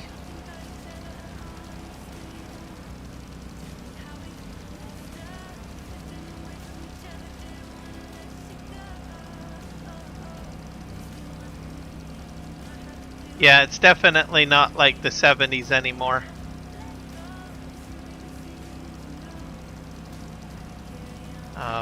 A lot of the lower mainland is probably not going to be the same. So in British Columbia, there's been some rule changes on land, pretty much. So we have basically a housing crisis. We have a lot of people that are moving to Canada. So we have less houses now, so we've got a lot of changes happening, like in Chilliwack. We've got a lot of the older traditional homes being torn down and replaced with multi-family units, so that would be like town housing or apartment buildings. We used to have a bylaw that said you could not build apartment buildings above 3 stories. Now that rule has been removed, so we will probably get much larger buildings up to 5 or 6 stories high, or even higher than that perhaps.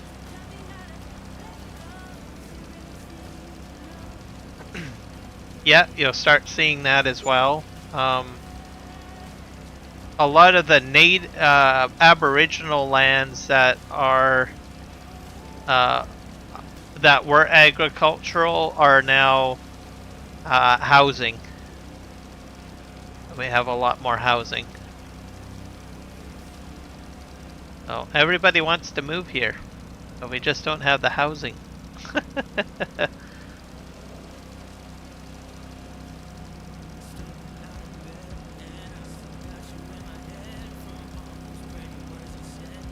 We'll have to see how it all turns out.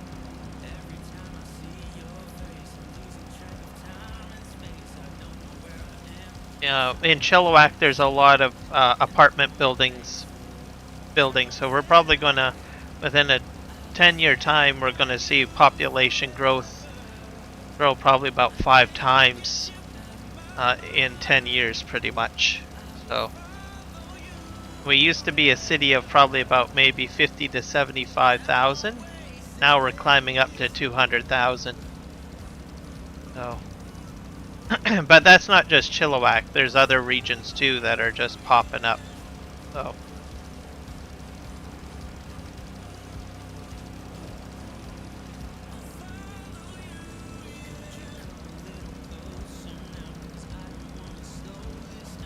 I think probably 2 years ago we kind of opened up the door for a lot of immigrants.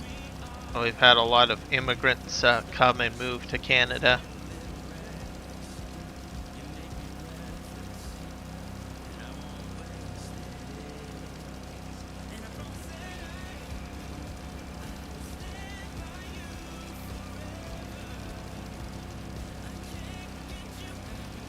Yeah, the concept of a single family home is a thing of the past.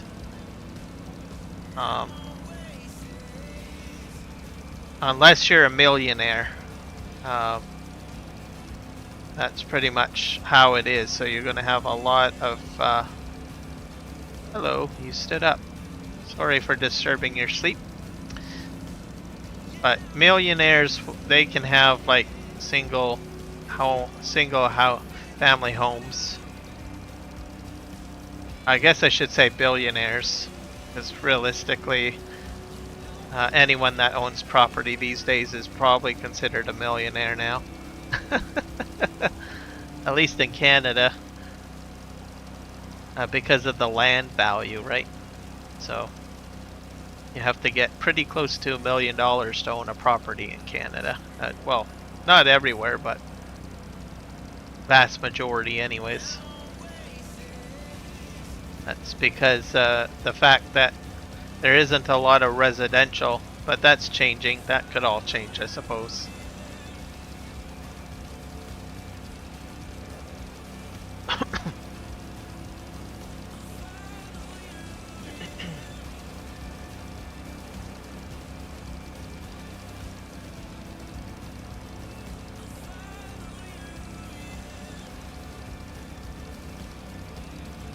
Cutting the lawn.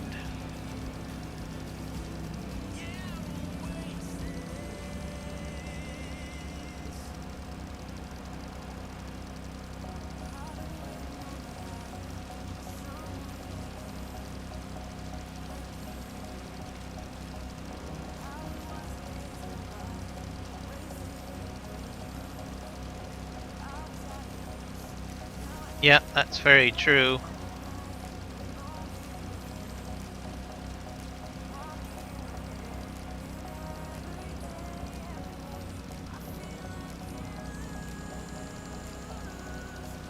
I work with a lot of immigrants. It's not easy. There's a lot of, so anyone that wants to come to Canada, just have to be a bit careful too, because I work with a lot of immigrants.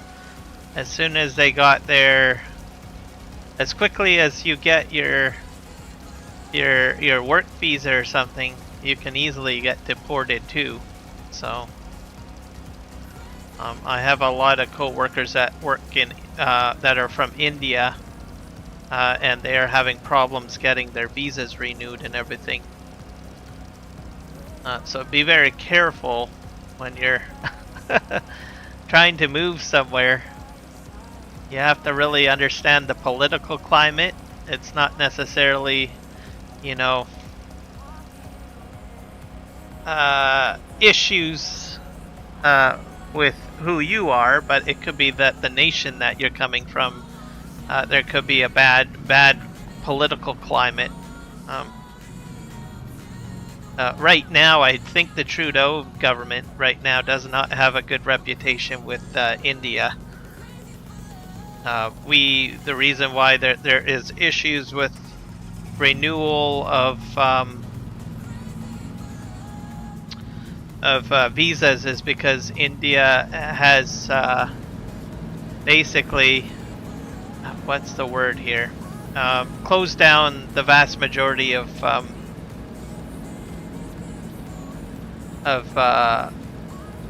consulates, so we have less immigration staff. Let's see how this is going to work. I'm going to just go down the middle here. Okay, I figured you were going to do that.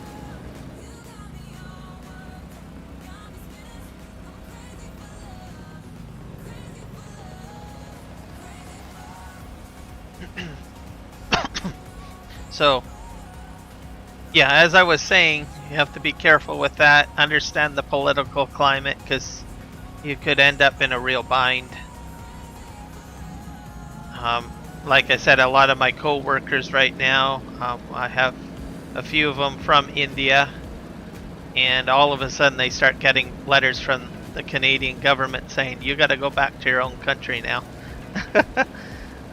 Not that we want to say goodbye, it's just that we just don't have the manpower to process most of the immigration papers. So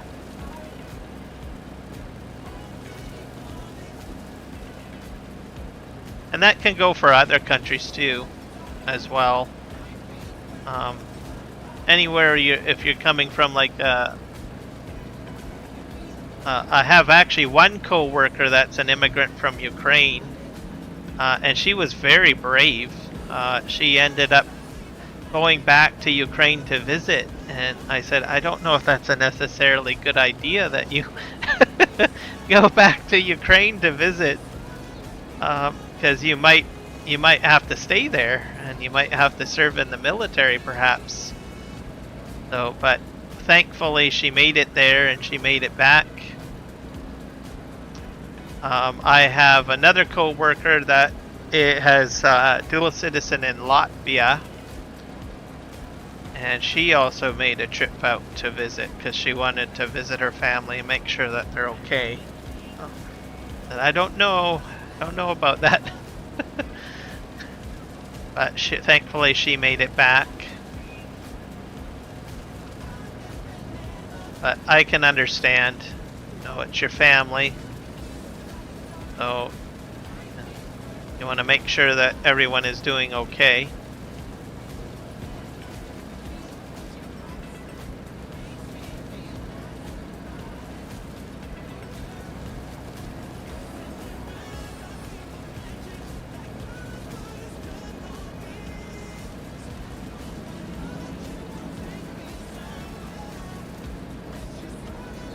So yeah, just doing traveling or whatnot, or if you're moving somewhere, just make sure that whichever country you're planning on working in or moving to, you know, has good standing.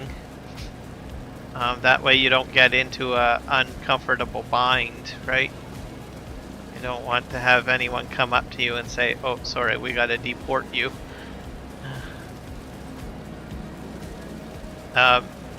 Also, just travel visas too in Canada now. If you want to travel Canada just for a vacation, you do have to apply for visitation. So it's even from like the UK. If you're from the UK and you want to come to Canada, and the UK has always been how do you say it, an ally of Canada. You have to apply for a visa in order to visit.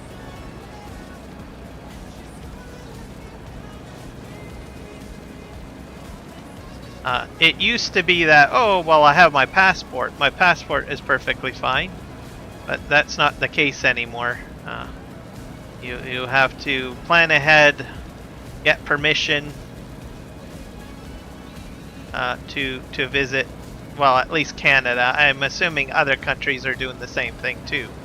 So if you want to go to the United States, you might have to get a special visa or something to visit, perhaps.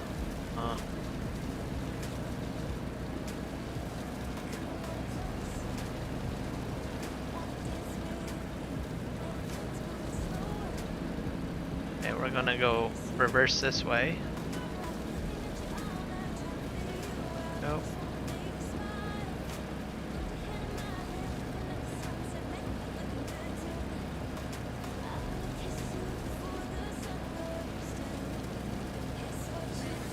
So yeah, just be careful if you're traveling or if you're planning on moving to another country. Take time to do the research.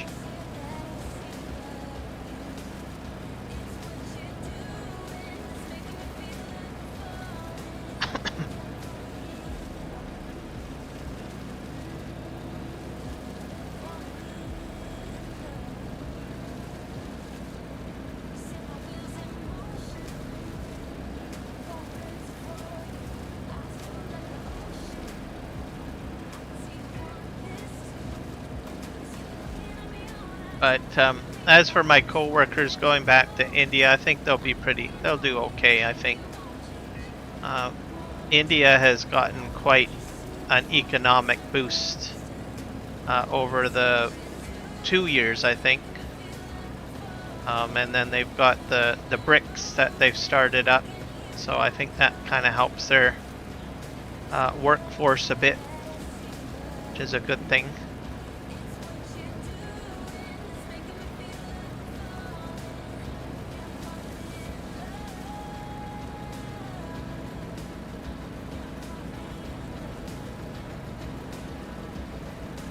Myself, I don't travel that much. I'm quite happy where I live, so don't really have much interest in traveling the world or anything like that. That works out for me, but I know everybody has different circumstances.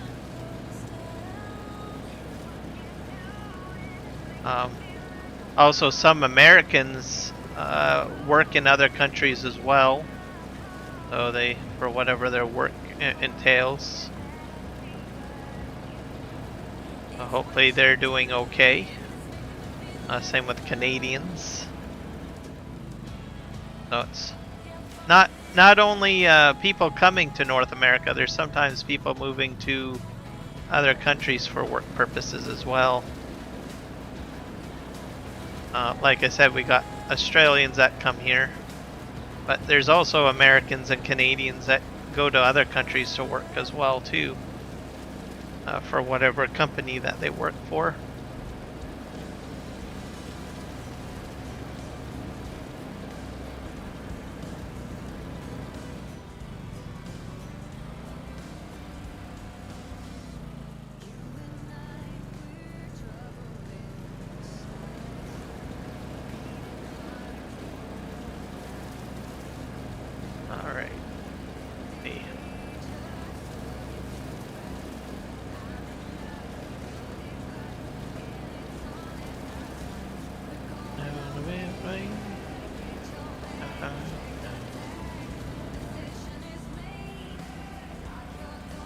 go.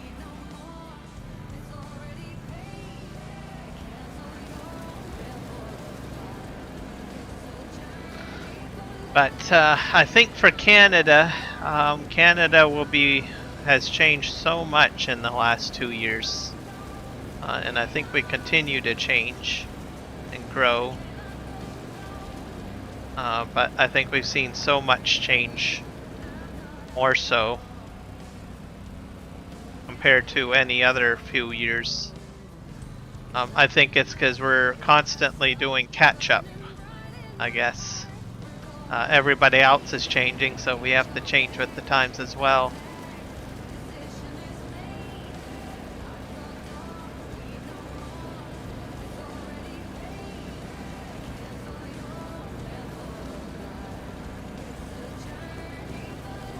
Yeah, there's a lot of Canadians that do that. Like during the pandemic, I didn't realize how many doctors and nurses from Canada went to the United States to work. So they'll live in Canada and they will just cross the border and work in an American hospital or clinic or what have you. And then when their workday is done, they'll just basically travel across the border to Canada again. We saw that in Ontario quite a bit. So I was kind of like, oh, I did not realize that.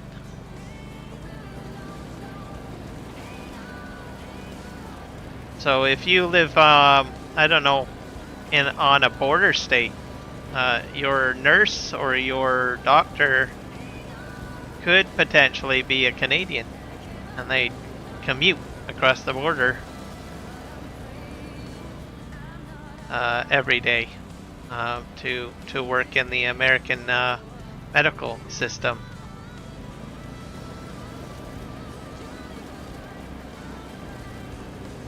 So I can kind of see why, because our medical system is a little bit different. I think medical, because we have public health care, a Canadian doctor can make a lot more money, I think, in a American practice, because they can charge well for a lot of services, right? So that's why I think they can make more money. Also, I think a lot of doctors in the States have the ability to be sponsored by different pharmaceutical companies, so they get a little bit more of a kickback bonus, I think, for that, or different medications and stuff. You can't really do that here in Canada, because it's privatized, so basically there's limits of what you can do, I think, in Canada. So basically in Canada they say, look, you pharmaceutical companies, this is the rate that you need to sell your medication at. And then the doctors are told, look, you need to help this person under this price guideline because we're paying your paycheck. Right? So now it's good for the public, which I like, but a doctor may not necessarily make as much money in Canada compared to like the United States, where I don't know, medical processes could be charged whatever they decide to make it, right? The doctor can decide, well, this is going to be how much I'm going to charge you, right? There's no government saying you can't do this. I suppose in probably the United States there are probably some limits, but there's not as much as what we have in Canada to keep costs down.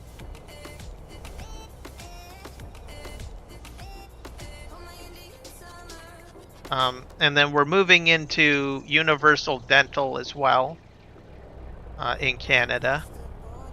So instead of having to spend a lot of money for, let's see here,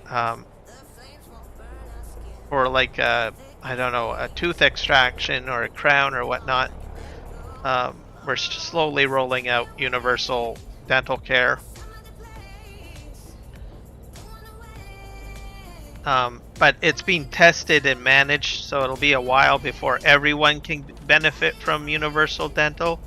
So it's more focused on the more vulnerable. So that would be like kids. Kids can get free dental, and seniors, citizens as well, or anyone on disability. But if you're working and you're making about, I think, 90,000 a year or something like that as a household income, sorry, less than 90,000 as a household income, you can get free dental. Yep, I signed my mom up for it, so I'm encouraging everyone else to do that. I started looking into it as well because, well, as you guys know, I've been having some dental issues. But I don't qualify. But maybe down the road, perhaps that might change. They might decide to expand the universal health care or universal dental. So generally when they create these programs, they start off with a smaller group, right? And they unfortunately they try to focus on the more vulnerable group. So that would be like seniors, kids, and people that have disabilities. So the people that probably really need it the most, right? And if the program is a success and they can expand it to everyone else, then that's what they will do. That's how they did it with our universal health care. So who knows, maybe if after about 2 or 3 years of success with that, we might see an entire universal dental system in Canada as well to complement our healthcare, which I think will be good. The other thing too is they don't want to scare away dental practitioners by just saying, look, you guys all have to switch this way. Sorry, right? So it's a less of a strain. It gives dental practitioners more time to adjust to changes instead of having a crazy change happen right away.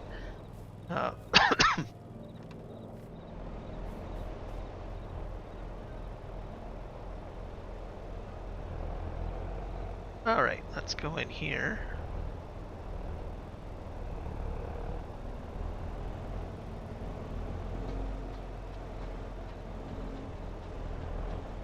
Not sure if I have any more grass that I have to cut. I don't think so. Now we got, speaking of India, here we go. I found some music that's Indian.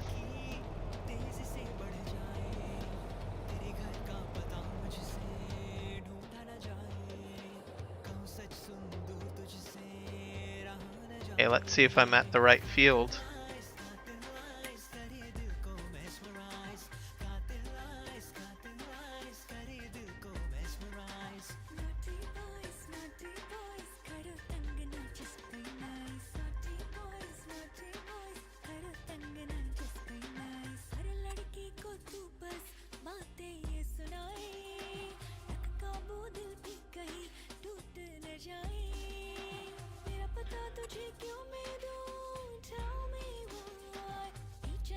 Uh, 151, where are you?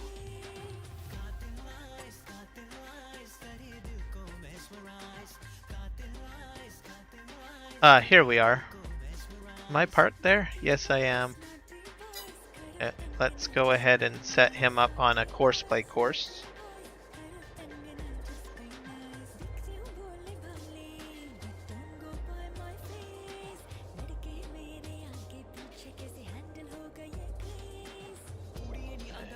I'll put this as first, and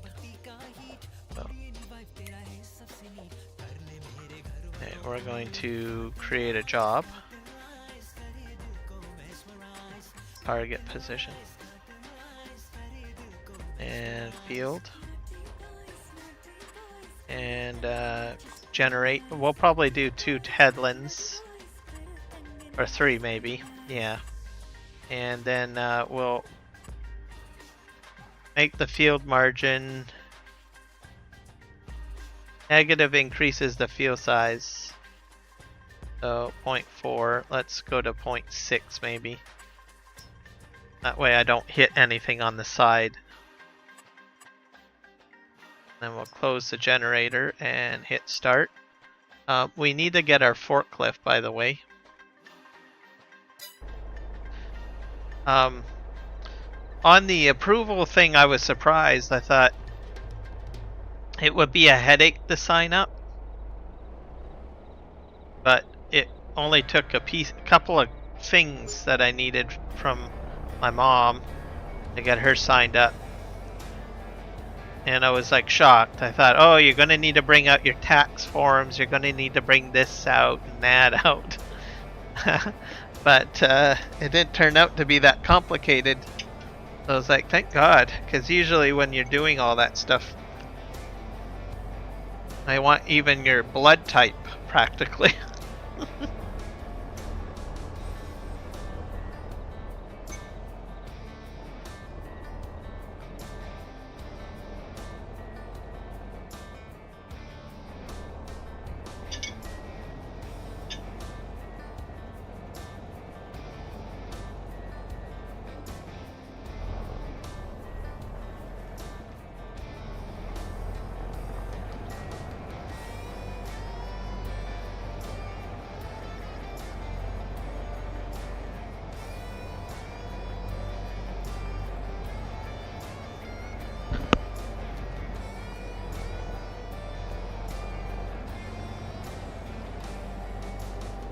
Alright, so this guy's doing his thing.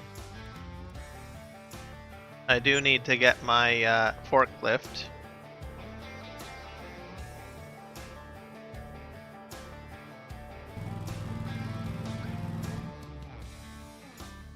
What are we in? A front end loader? Here we go, forklift.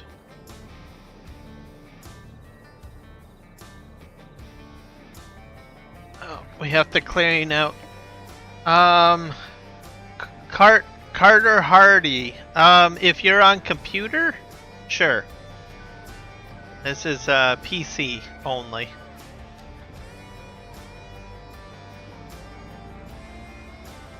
So this is a PC only map. It doesn't run on console. It's too large.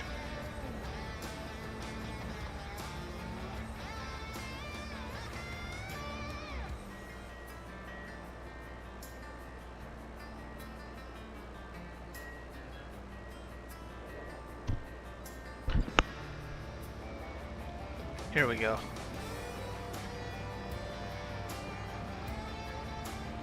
Yeah, I don't play a lot of console maps. Sorry.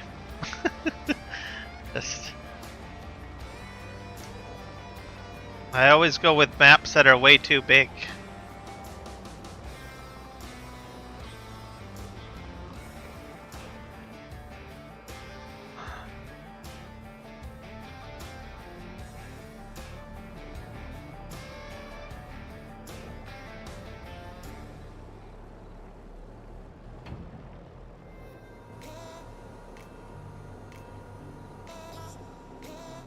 People are going to be very disappointed with me. I get so many people that want to join me, but I don't play console maps.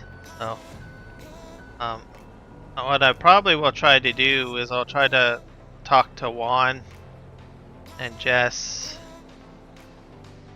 and maybe join them on their multiplayer maps or something. I guess is probably what I'll have to do as a solution.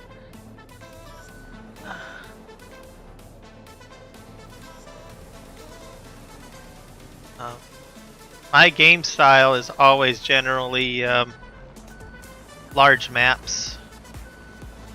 So, and large maps just don't play on console. I don't know. Maybe in Farm Sim 25, maybe. Because they upgraded the requirements. You have to have like the latest console system in order to play Farming Simulator 25. So maybe with that, we'll see larger maps. Maybe a 4x variation.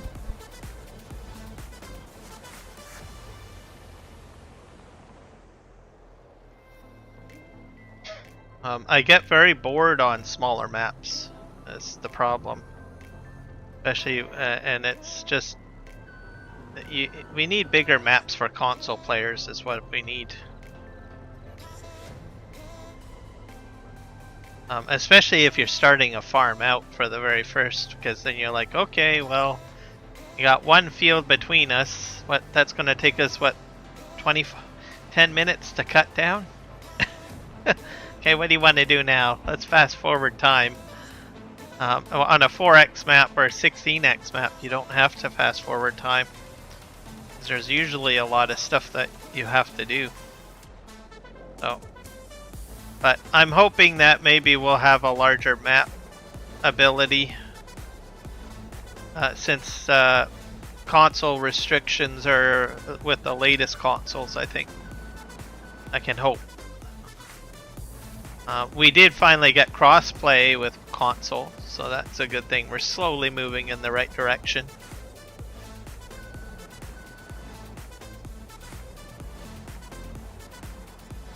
Now we're gonna put this up here. But I think it's time that they continue to give more love to console players. So.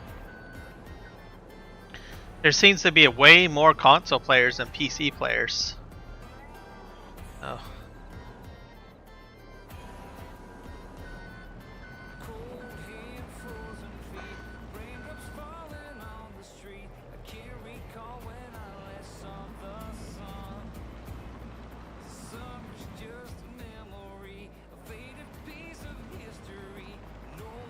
As the market is there, there are people on console.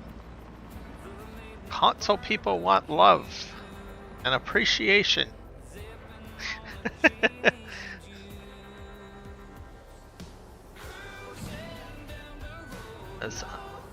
And it's...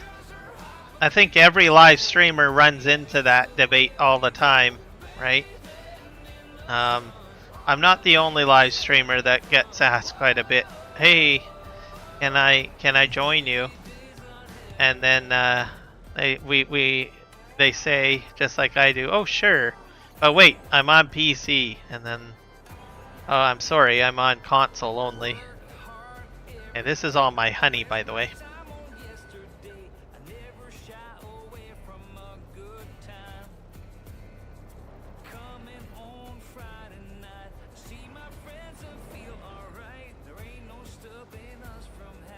Oh.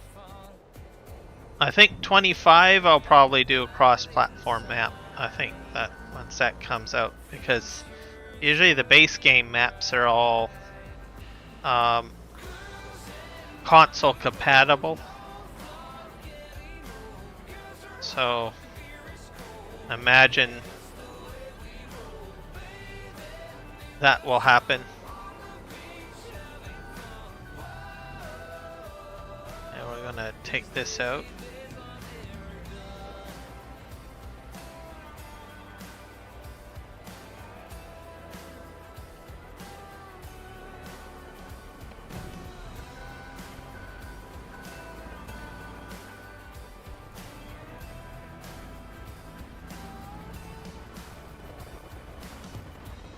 But a lot of the fun stuff is always on PC. Oh. They'll eventually get there. Well, you can have like a lot more fun stuff on console. Just takes time.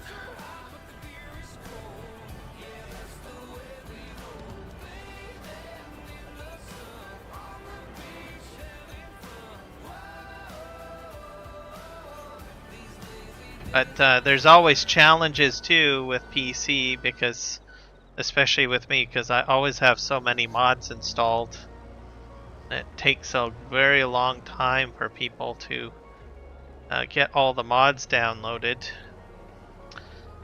I figure if my channel does eventually grow, I'll probably eventually have a Discord channel, and I might take some of the revenue that I earn from the channel to set up dedicated farming simulator servers and stuff like that. Similar to like Argsy Gaming or Farm Sim Guy. So one day I'll get there, maybe. Because then the revenue generated from, I don't know, super chats and also from advertisements can pay for a dedicated server.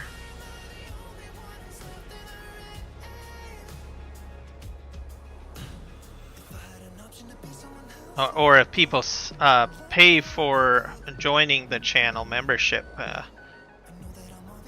that revenue can also help pay for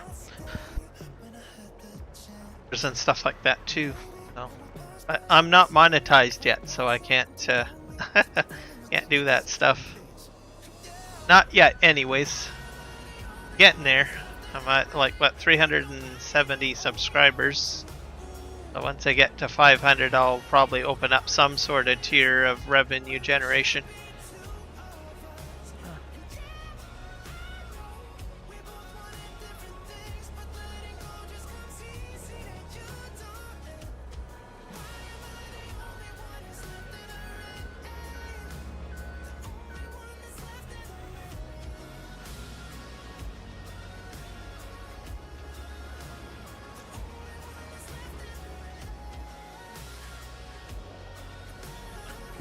There we go.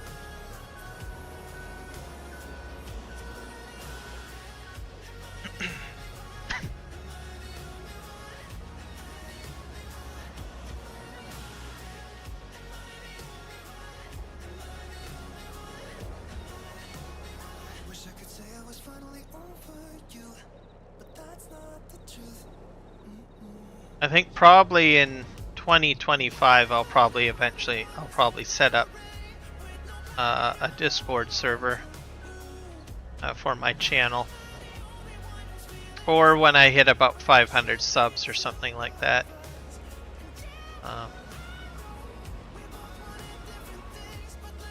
For the most part right now, I think I mainly just hang out in other people's Discord channels.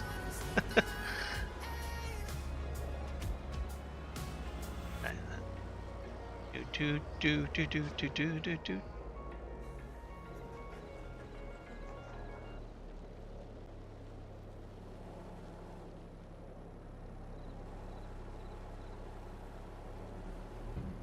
Let's see if I can pick up all of these. Yay! There we go.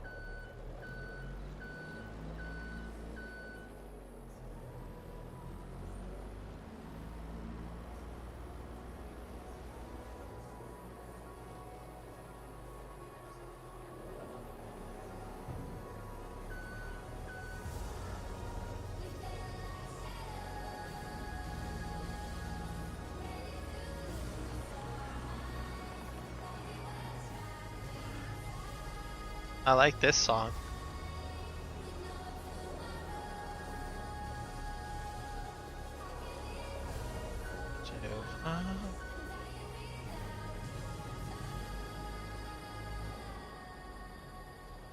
Yeah, well, that's the thing. A lot of work managing a Discord channel.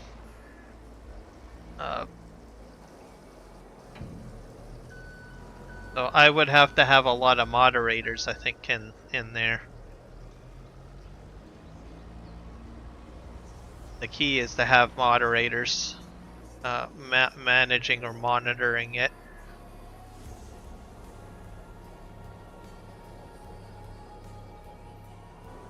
So that's one of the reasons why I go and I use other community Discords and hang out in there. I am a moderator in one of them, or no, two actually. I think I'm in the actually three. There's the 3Js, authentic mods. Authentic mods, I'm not really a moderator. Well, I have the moderator role, but I think I'm more or less. Usually, if you come up with an idea, right, or like you're a original concept person, like a person comes up with an idea, right, but they don't run it, they get like a honorary role. That's sort of what I have in the Authentic Mods channel, more or less. I forget what the term is for it. Some companies do that too. They'll have like an honorary role for the original people that thought of the idea or something like that. Can't remember what it's called, but it's more or less a traditional role or something like that. So I have one of those in that because I recall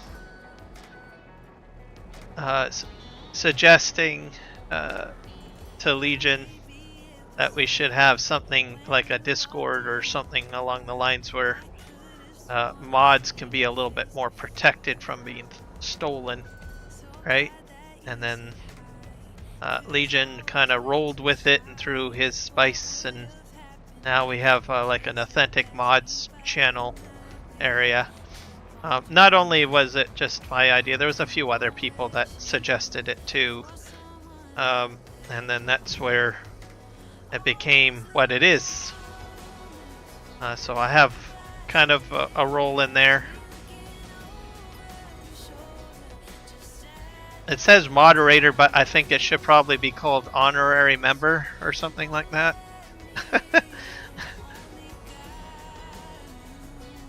But anyways, yeah, so I'm like that in there. And then where else? Also the Extra Life Discord channel too. I'm in there as a role.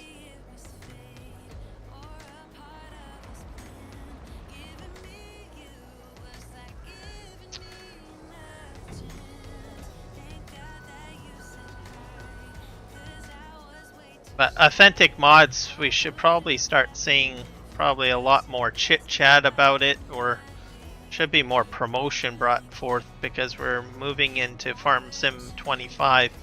So as I understand it, people start stealing mods when a new game comes out.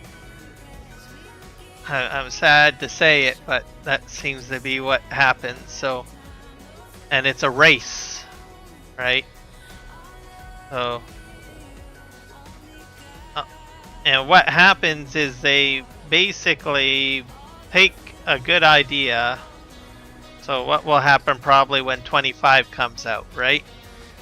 Someone will go ahead and reconstruct mods from 22. So they could probably already be working on it right now, potentially. And then what they do is they take that mod and then they release it on the mod hub. And they say it's actually their own work, when realistically some other modder has been, I don't know, building that mod for I don't know how many years for other previous versions, and they go in and they beat them to the punch and upload it to mod hub. Giant sometimes goes ahead and removes that stolen mod. But anyways, it causes a headache. It causes a headache for not only the modder, but also the person using the mod, because it's poorly constructed or what have you, and re-uploaded.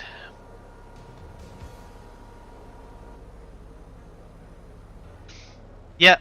Should probably look in there. I've posted my live streams, so when I do my Extra Life content, I only do it every few months. I don't do it every month because I don't really want to exhaust my community out too much on it. That's sort of my way of doing things, I guess.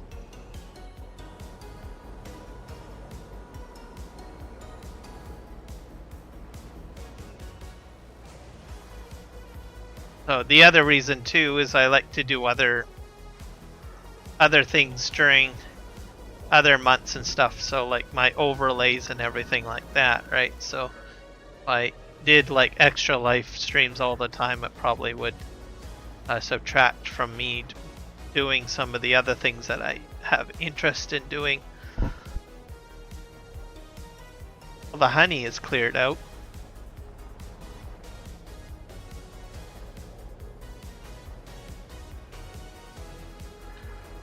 I might have to reconstruct my farm because I'm noticing that some of these routes are in different areas.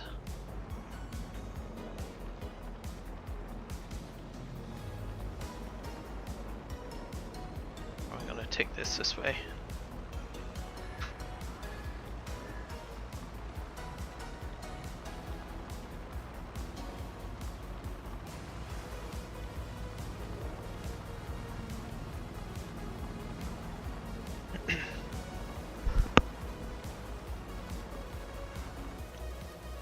But Extra Life, I think, is pretty cool. I like everything that's done. The Discord channel was built all by Jess. So she put in a lot of work to make that what it is. She just jumped right on doing it. And I was like, wow. So she's like a Discord expert now.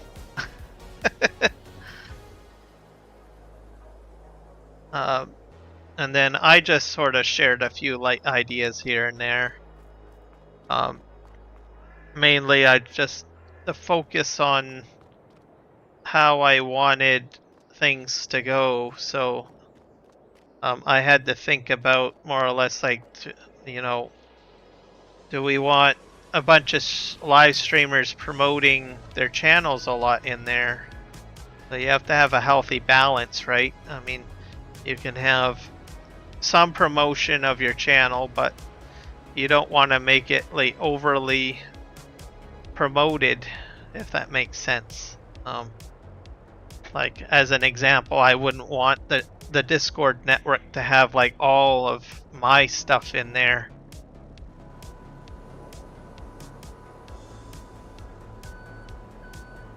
So you have to find a way to give at least a balanced approach of promotion. Because part of it is, you know, you want to give back to kids, right? So setting up guidelines and rules that I don't know, how do you say it, make it balanced.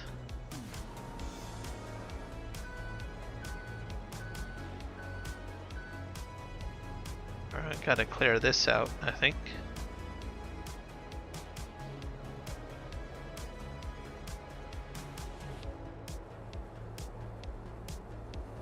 So my live streams for the months and stuff like that, I generally will put a calendar event in there. And then I'll post my live streams in there. The one's only for Extra Life though. So I usually have an Extra Life month, every 3 months, I guess. So my next one will probably be in September because that's when I have time off.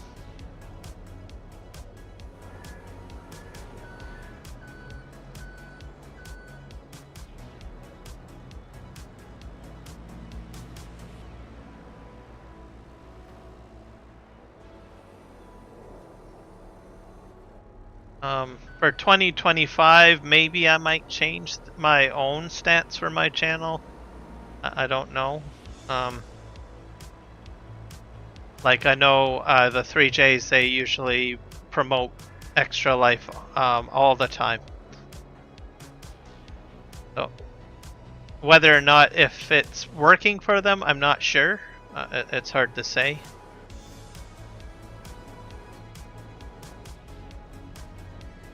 So we have different approaches on it, so which is kind of cool because they take a different approach than I do with how we promote Extra Life, and then we can kind of figure out at the end of the year, you know, what worked and what didn't work.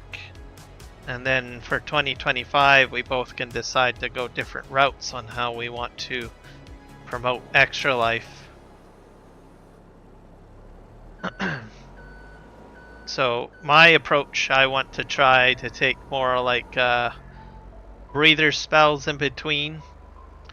And my philosophy is that I think I could probably gain more interest because it will make it more special, right? If I do it every 3 months or something like that, or every so often, so that, and then do a specialty live stream for it, like a 24-hour or 12-hour live stream, just to give it more focus. I do see some interest in that. And then with the 3Js, I think their concept is that, well, if I promote all the time, then it makes more awareness all the time, which is a good idea concept too, right? Because you never know, there might be like someone watching your channel that's not part of your community, and they may not even know about Extra Life. So that's kind of the concept of if you're not showing it, then you've got an opportunity missed. So there's that potential there too.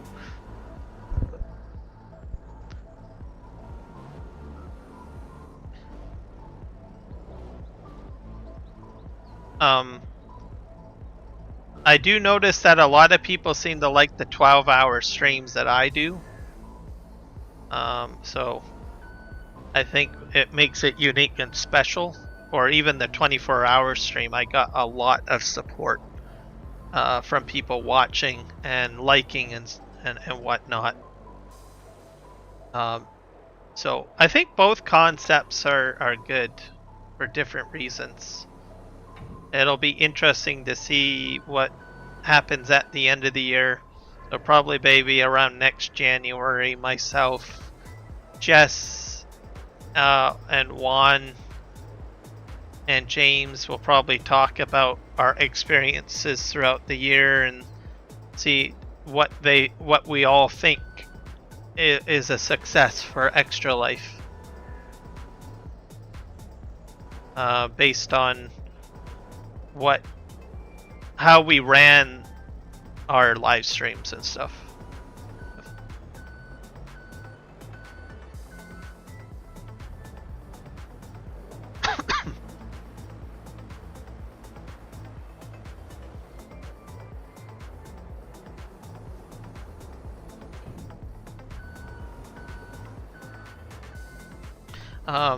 The other thing too is we'll probably change up the hospital too, so we'll have to talk about which hospital we're going to go after. We mainly chose British Columbia, Canada, because, well, that's where we're both from. Both of our channels are from here. But I'm kind of curious about trying maybe an American one. The other option is maybe choosing different hospitals and put it in a poll and say, hey, which one do you guys want to go with? There's a lot of things we can probably do next year for Extra Life with regards to choosing the hospital. So right now it's British Columbia, Canada. But most people were like, well, where the heck is British Columbia, Canada? Well, why do I want to support that hospital? Not saying that anyone's thinking that way, but there might be a few people out there that think that way. I don't know. It might be like, well, we want an American hospital, right? So I think we might, I'm going to probably suggest that we maybe put it to a community vote or something. Is something that I would do. Maybe like 4 hospital choices or something like that.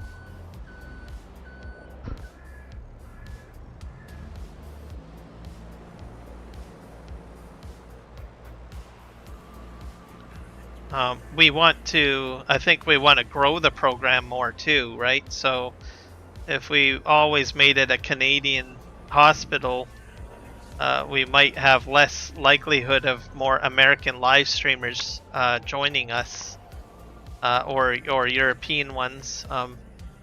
Sadly, to our European and other country folks, Extra Life only operates in North America, so I don't. We've only got one UK content creator, which is the Sim guy. That is from the UK that is joined in.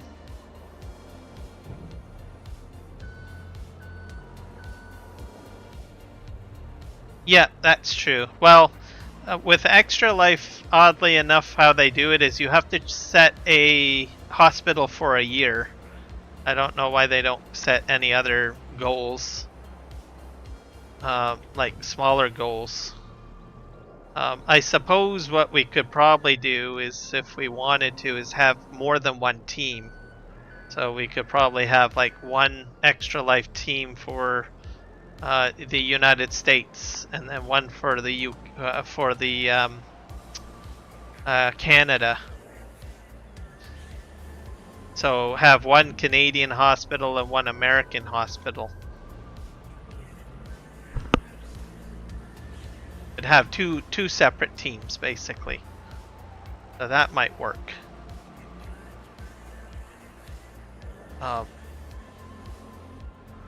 So this year's just a test, a feeler, and then like I said, I kind of want to see it grow next year.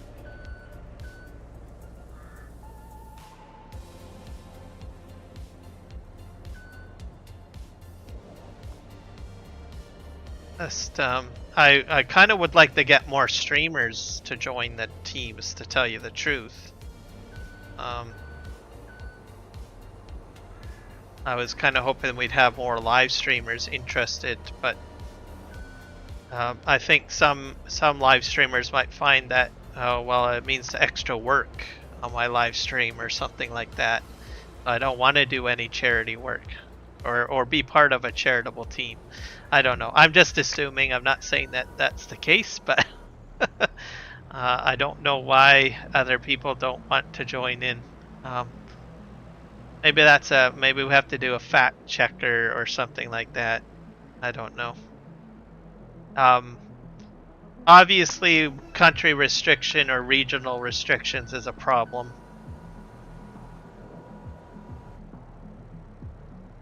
Yeah, there's local support as well, like you said. So, I should probably start writing these ideas down because they're actually pretty good. Be a good idea to have like a separate well, have it in the same Discord, but maybe call it Virtual Farming for Miracles USA, and then we'll have we'll change the current one to Canada.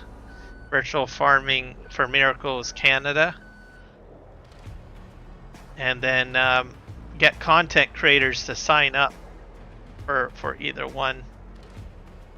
And then you have like for the Canadian one, have like about 3 or 4 choices that the community votes on. Oh, it's snowing. What else? And then do the same thing for the United States. So I like talking to you about these ideas. There, you're helping me brainstorm. But I want to see more growth with it. I think after this year and moving into 2025, we'll have to kick things up a notch with new ideas to test out, similar to what we've discussed here. to get more people interested in participating in Extra Life, especially live streamers. I would like to get more live streamers.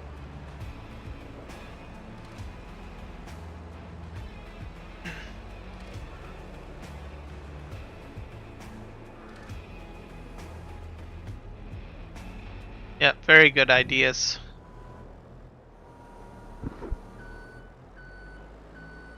Oh.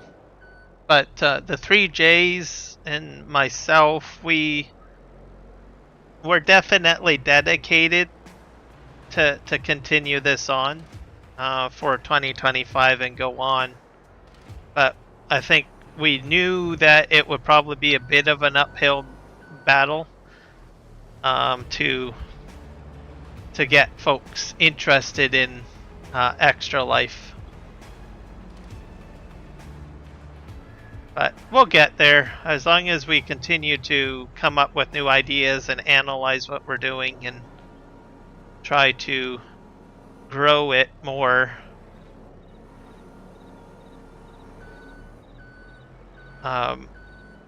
We'll move in the right direction. I'd really like to get a really big name, like a channel member that has like a lot of subscribers join the team.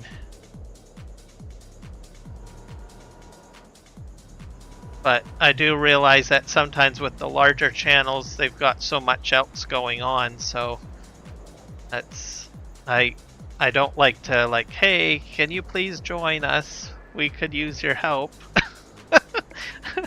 Even though they do so much with what they already do with their channel.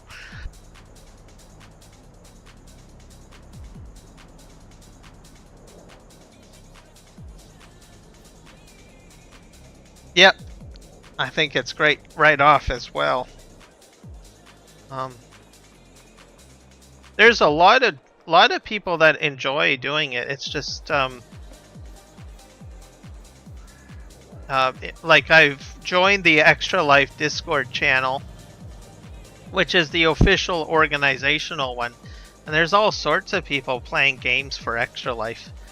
It's just not farm sim. They're playing like other games like World of Warcraft, or they're playing Star Wars The Old Republic, or they're playing a mobile game on their cell phone for Extra Life, and the list goes on.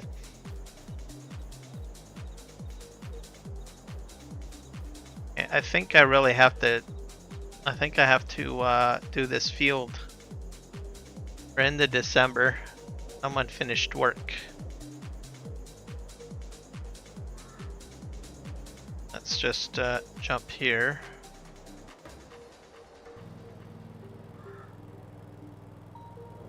I wonder if I have to mow this grass. Is this grass done? It's still growing. Let's go over here. I think I need to take this back to my farm to plow.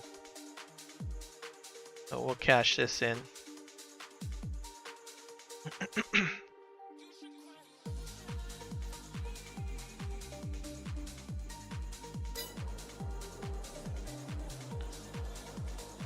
Let's see here.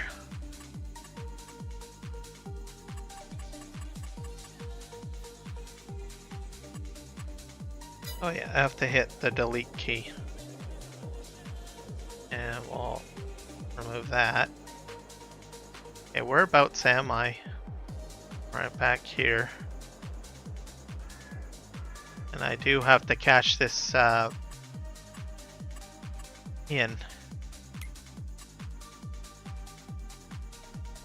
I have cultivators.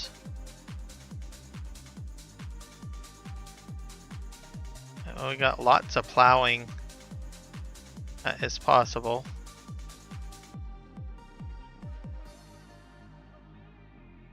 I have a lot of different fields that are active at the moment. I think I must have cached it in already.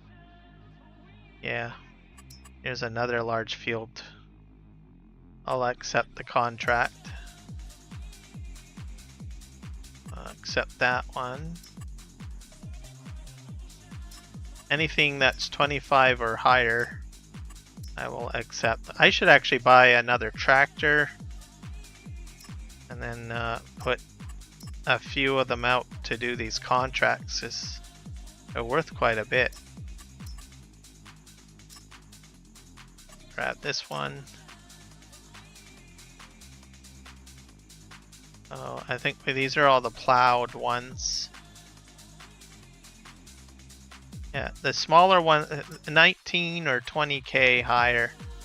I'll grab these contracts. Anything less isn't really worth my time. Hello, Venom the boy. Hello, welcome in. You're back. Welcome back. It's good to have you back. Okay, where's my road? Yeah, we gotta head over here.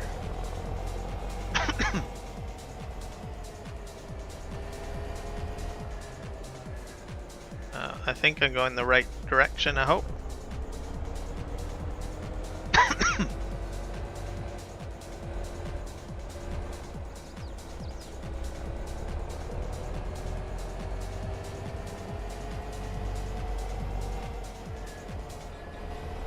Oh, there's snowmen up in the air. That's hilarious. I don't know how that's possible.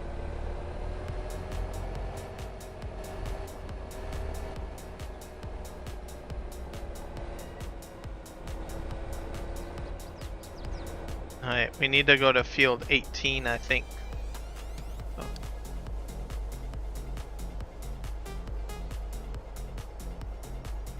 I think that's 218, I think.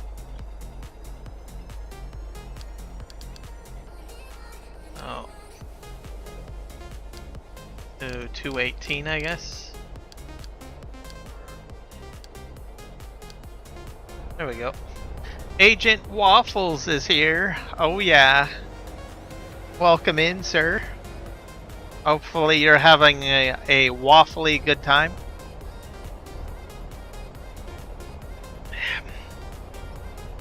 Alright, this guy's going wobbly. I'm going to get another plow.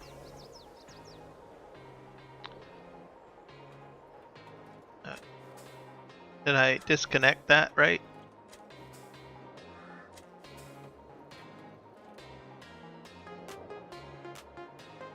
Let's just disconnect that.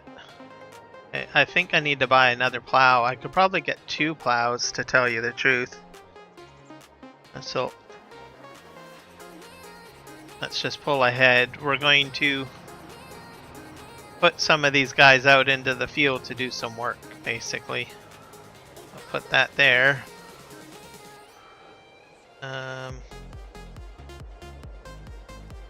I don't think I have the store sell anywhere mod. No, I don't. Nope, I have to go to the shop. That's a pain. Yeah, let's send this guy to the shop, I guess. Close this off. Oh, let's try this. Auto drive debug. I don't know what that's all about. What's in the default folder? Anything? Nope. Co-op. Tell Point, Sawmill, River Rock Estate, Railroad Silo North, Productions, Vehicle Shop. Let's send him there. And we'll grab another one and we'll send him off somewhere. I am grinding money. Oh boy, I am playing flying simulator, flight simulator. I did not know Flight Simulator had like an economy in it.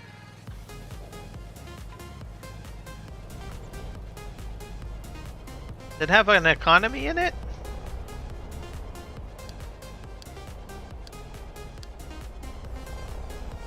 Chilliwack Dairy.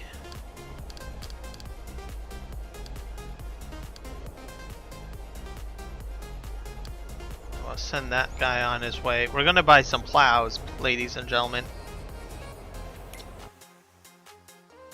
Yeah, grinding money. So you'll have to explain to me how you make money in Flight Simulator.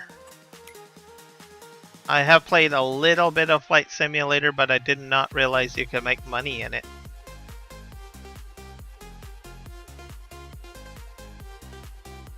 Let's go and find ourselves a plow, everybody. Go here.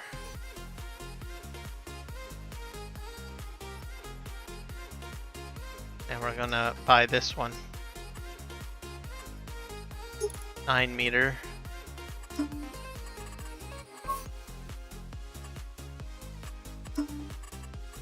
I'll make it yellow tips. There we go. They're gonna buy 2 of these.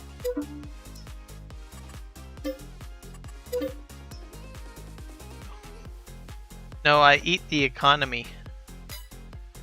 You eat the economy. Is it all made of waffles?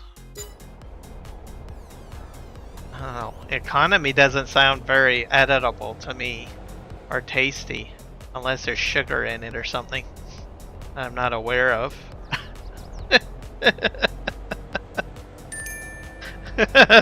I'm completely lost.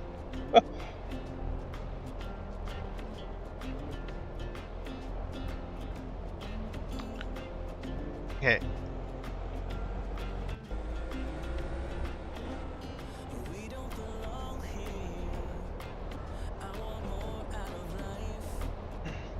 No pancakes. Oh, okay. Oh, so you're making pancakes? Yeah, that's a good thing.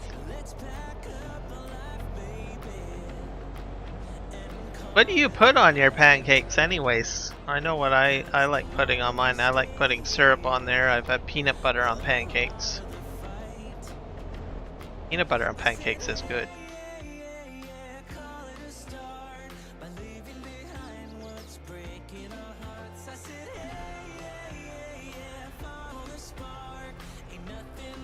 Here, we're going to empty some of the water in here.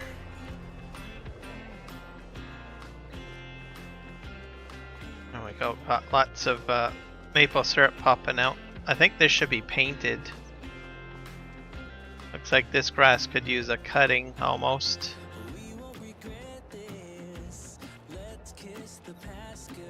You don't put anything on your pancakes? Oh. Yeah, you can do that too. Choose not to put anything on the pancakes. I like eating them that way cold, to tell you the truth.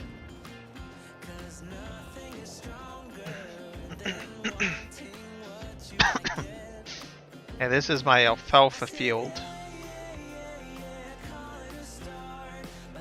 I got my clover field over here.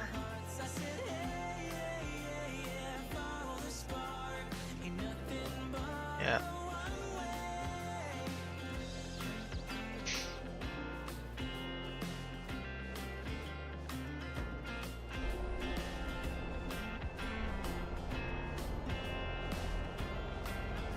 I also eat nas.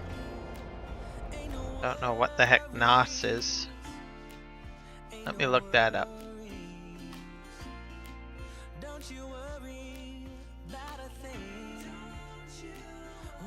NAAS. What is that? Network as a service. Nope. Food. Organic kelp products from Tofino, BC. You're eating kelp products?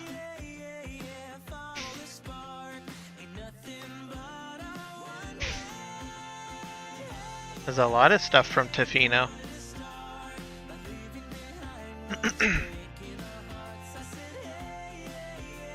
Yeah, it's indigenous owned too. Delicious kelp products. Your fresh seafood market with excellent products from the Takwilhak fishery.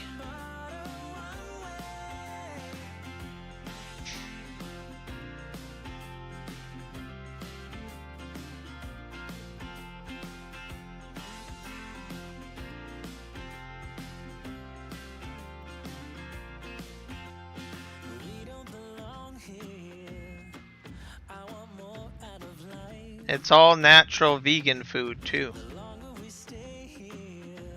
Blend of flakes, nori, wakame, and sea lettuce.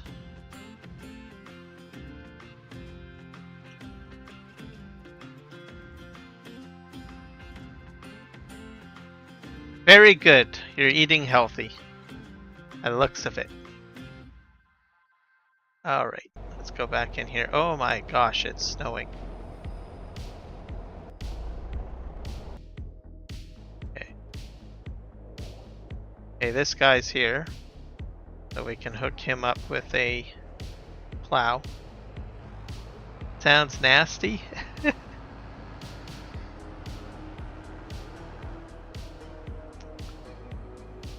Well, other seasoning gets added to it, but it's pretty much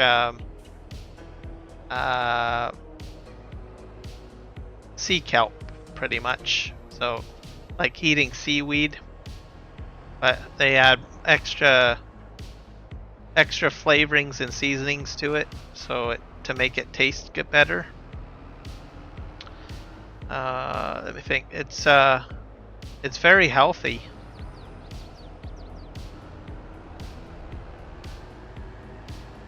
So it's a very vegan-based food. And it's actually full of nutrients. It's very good. It's a superfood too. Something to be aware of. I haven't tried that product, but I have tried spirulina, which is also a superfood, and what do you call it? A seaweed. Tastes very salty, that. So I imagine the NAS food will probably be about the same.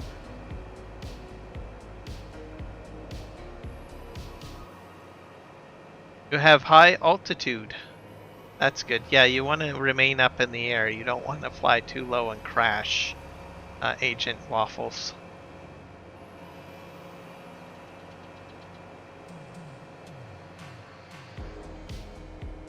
Do do do do do do.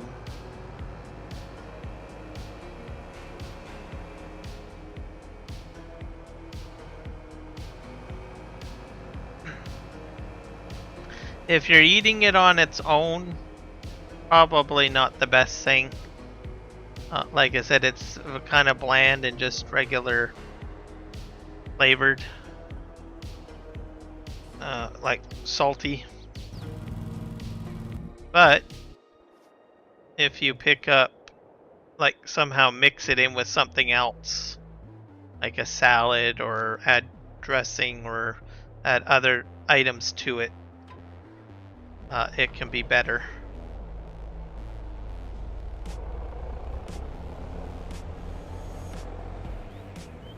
But it is extremely nutritional.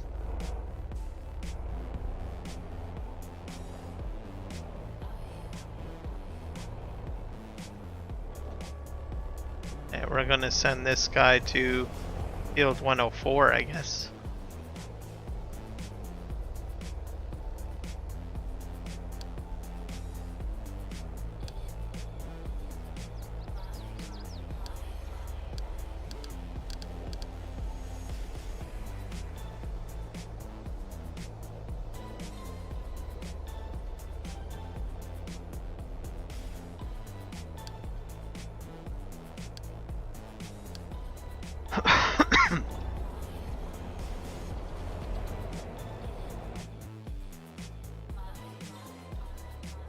And this guy will send to 116, I guess?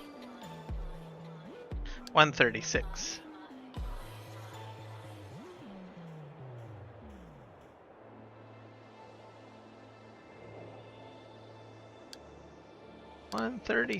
Where are you? Okay, there we go.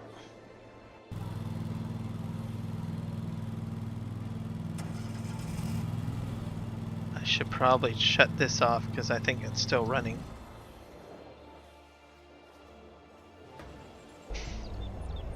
Okay, that guy's going there. This guy, I have no clue where he's going.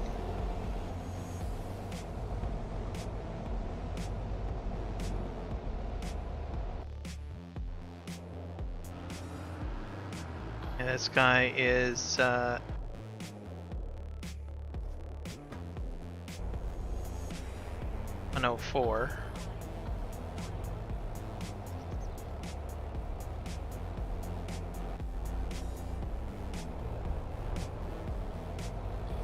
I think this guy's heading to my farm, so we'll just help him out. Stock and speed I have, and stock and speed.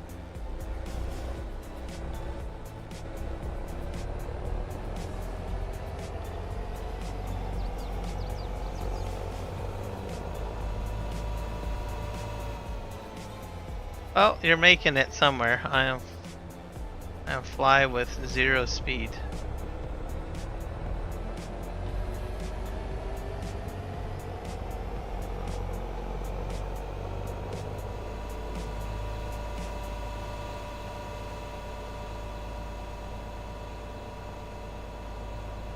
Oh, so you stalled out, in other words. Did you do it on purpose? Just to see how your airplane will handle in a stall?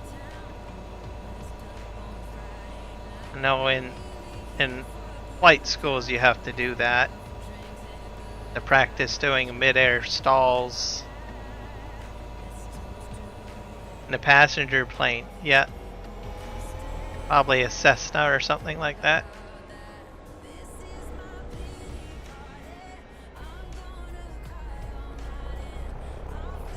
Yeah.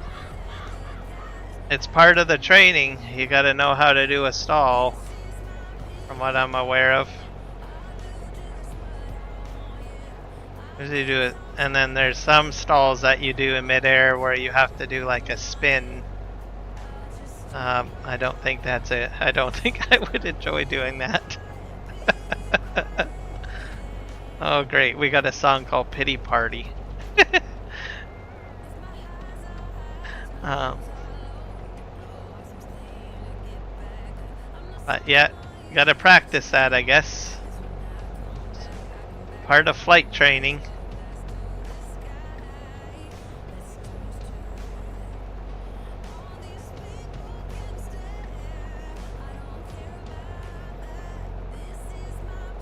Pity party.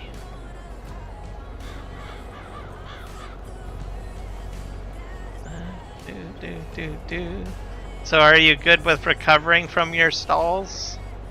I hope so.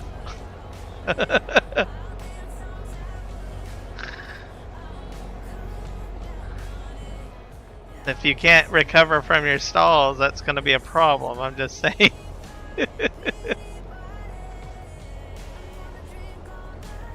Alright, well you can recover from your flight stalls, that's good then.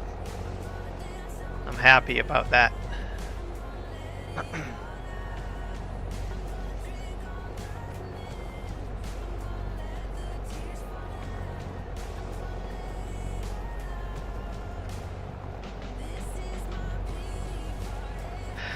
You do it on purpose? Yeah.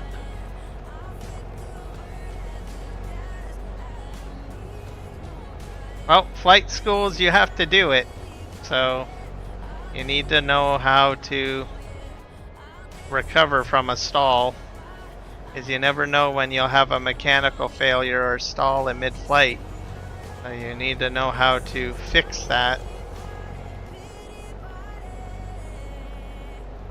So, even if you're doing it on purpose, it's good, because you're practicing then.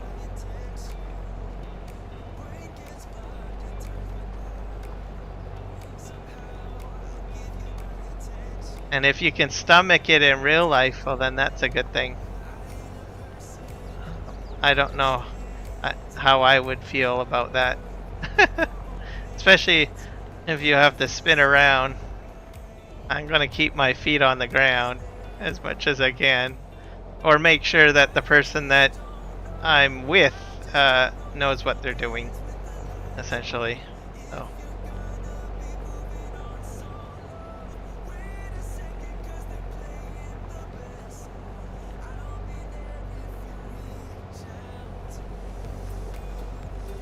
Do.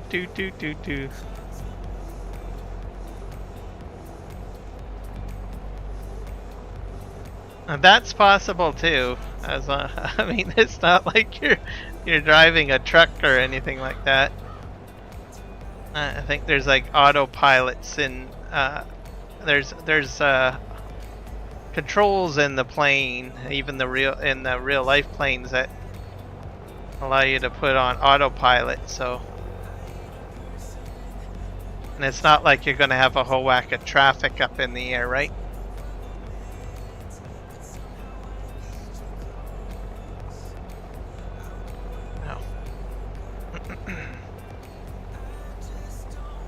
And I am not a pilot at all, but I have a friend that is a trained pilot, so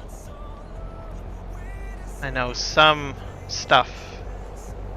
And I've actually gone up in a Cessna with him, and he did a mid-air stall.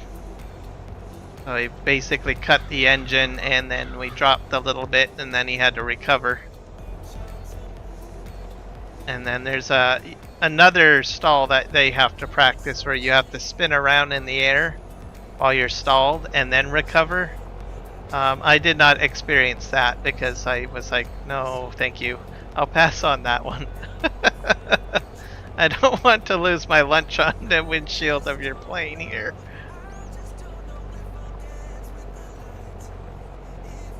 Exactly. Not much to run into. Oh, you don't use autopilot? Yeah. Well, that's true. Coyote makes a good point. You can go straight with your eyes closed for a wee bit. For a while.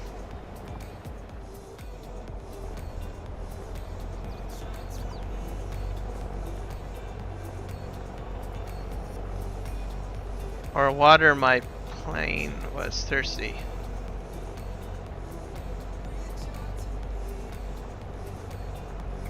Yeah, there are some planes that do that, and helicopters.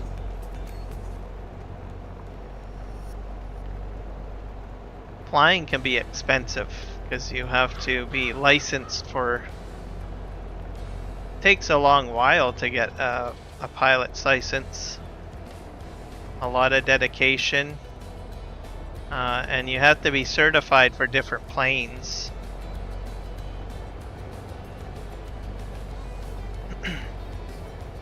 Helicopters are certified different than fixed wings.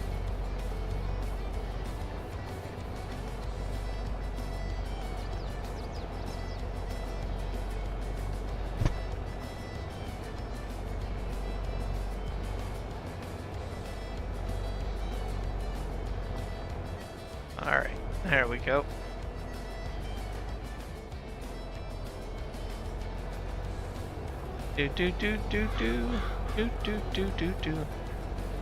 I like this song. It's the first time I played it all the way through. Kind of like a folk song. Kind of Celtic from Ireland, I think.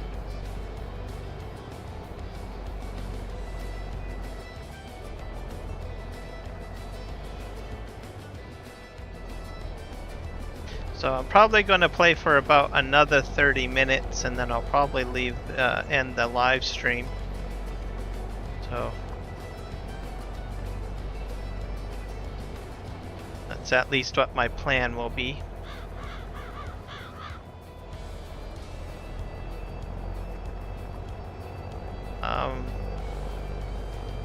There might be a late night stream, I don't know. It's Canada Day. I think I kind of want to get out and do something. So, probably go exploring or something like that.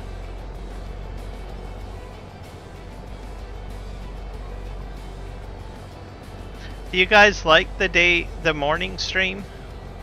Like, just curiosity. I mean, I'm not really going to have much of a choice in the matter, but because of my new work schedule. But weekly streams will be more in the morning. And I'll probably end the stream at like around maybe 12:30 or 1 p.m. So like right now or in about 30 minutes if I do morning streams. Because I usually have to start my real job at 2 p.m.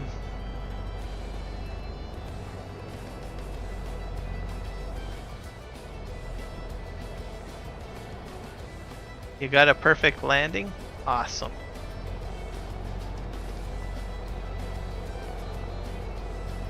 Now, that's a bit of a challenge there too.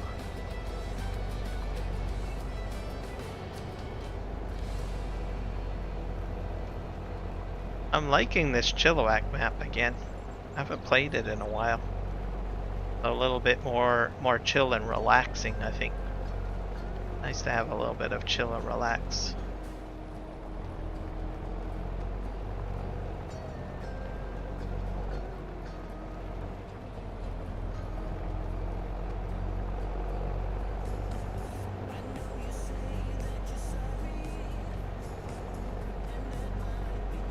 With any time? Okay. Yeah, I think for a while I'll probably, like, weekly streams will probably be more in the mornings. If I do any weekly streams.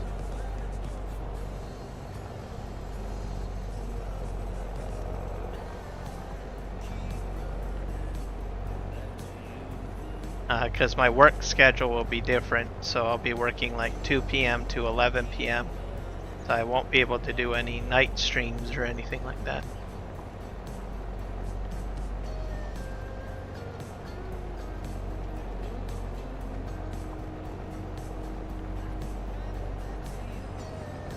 Unless I win the lottery or something like that, then maybe I'll be streaming a lot more. I can choose any time I want to stream.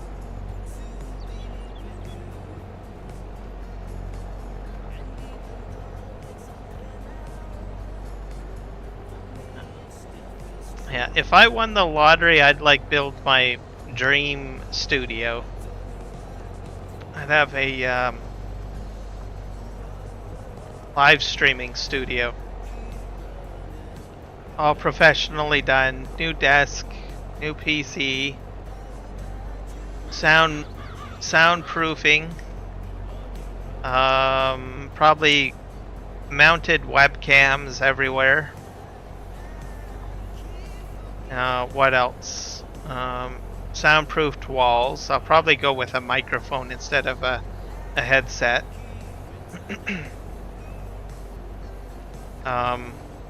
I would probably have more than one PC, one for video editing and handling the live stream, and then I probably would have one playing the game. This is kind of professional setups that other YouTube streamers have. I've seen some very elaborate streaming studios.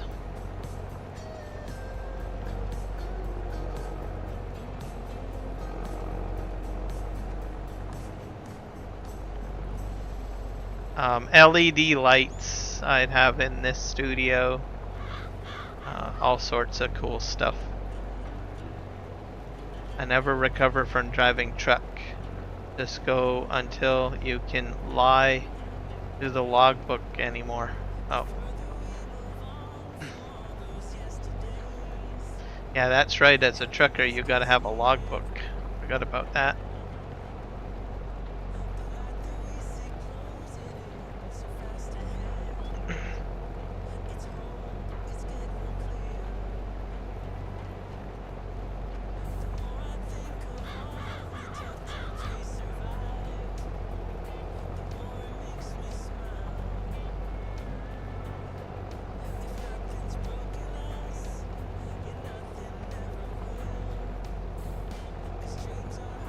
But yeah, that's pretty much what I would do. If I won the lottery, I'd have an interesting studio, have a mini fridge, maybe a miniature kitchenette somewhere, I don't know.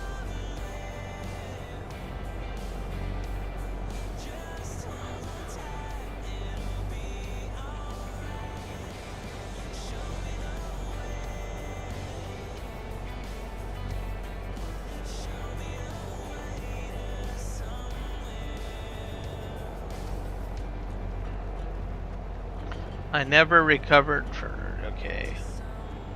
I just flew through a mountain. Oh dear. You're not supposed to fly through mountains, Agent Waffles. You're supposed to stay away from mountains.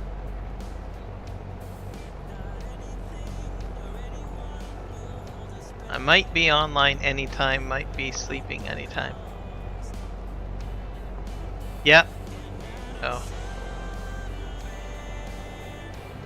Creating a studio would be just as fun as live streaming. Putting in all sorts of different things, making it your own little hangout area.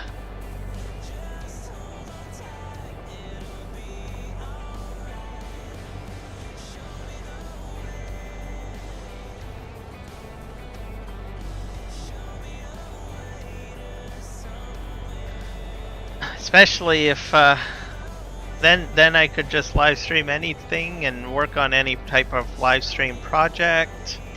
A lot of flexibility. I know I would enjoy it a lot. It's a lot of fun live streaming because you can learn so much and you can be very creative.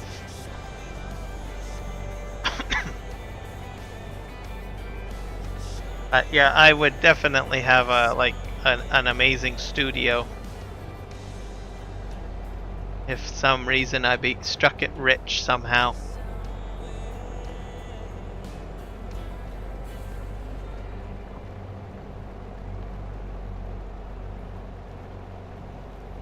You're clipping through the mountains, Waffle, in your plane? How could you? How could you do that?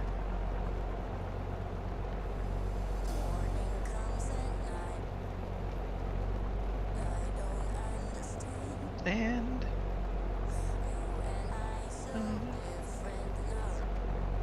there we go.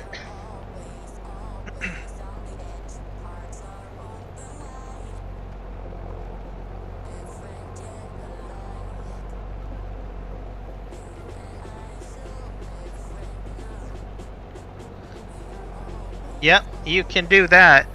I've seen a lot of people have like cockpits. Especially with, I don't watch a lot of flight sim content creators, but there have been a few that I've watched and I'm like amazed at the cockpit setup that they have for their live streams. Like they'll be like literally inside a plane cockpit. And they role play as well in it. It's very interesting. Like flight sim, what do you call it? Flight sim content creators go like really crazy for their live streams.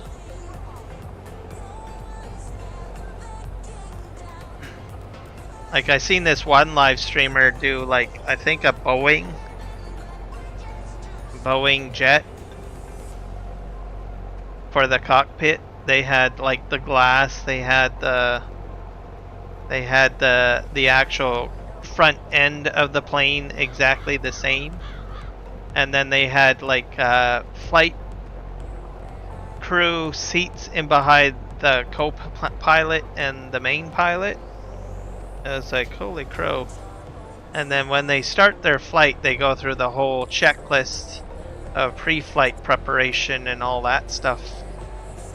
So very, very accurate role play.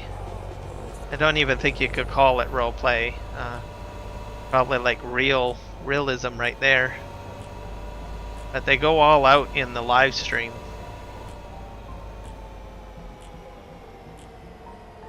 I am flying with my fear. What's a fear? I don't know what a fear is.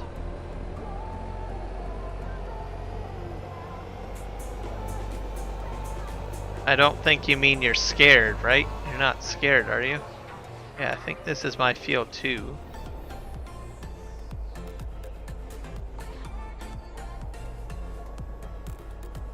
And we're gonna do this up.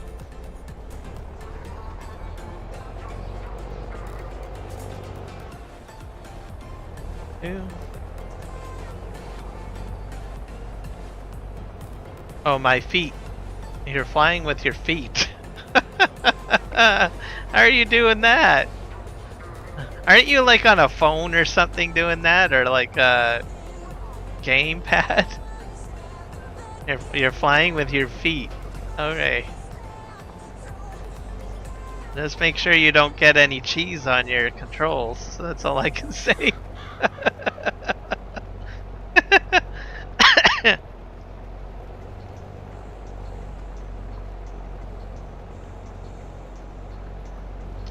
Don't get any toe jam on there. People are gonna be like, TMI, TMI. Get that Agent Waffle away from that flight game. A real plane. Oh, rudder only. Oh, okay.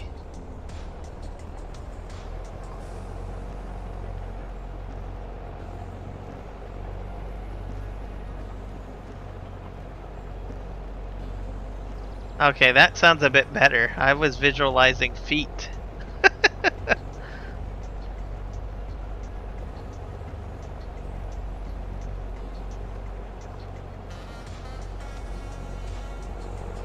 Oh, saxophone music here.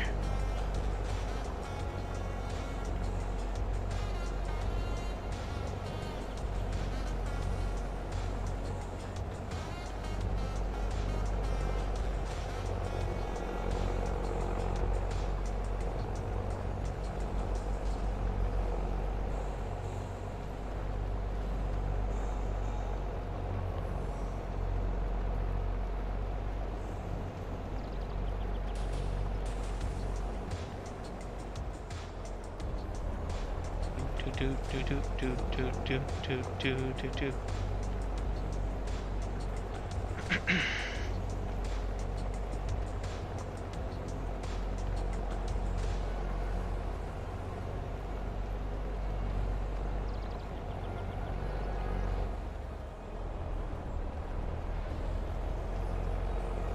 This must be like smooth jazz or something.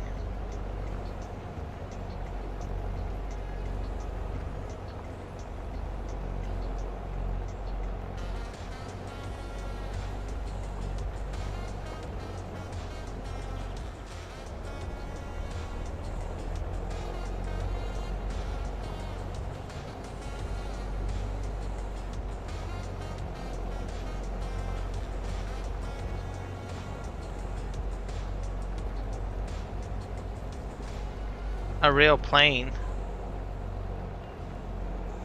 Are you actually in a... You can't be in a plane right now. A real plane right now, right? How the heck are you getting internet in your plane?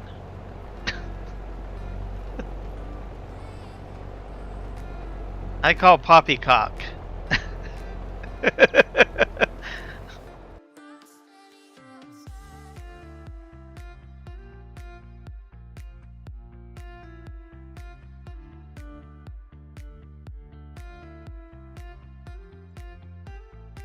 Which means nonsense, by the way, in case anyone's wondering.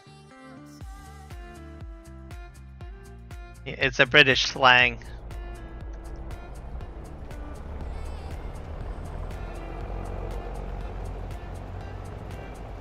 QN, I don't know what QN is.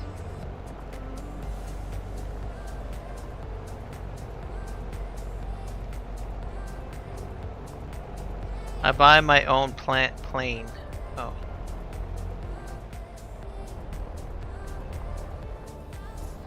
Oh, your own plan?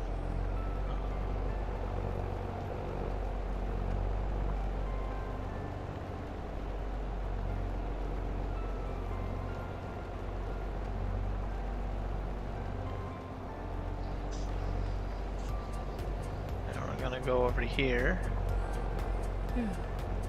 I am my plane. I just built different.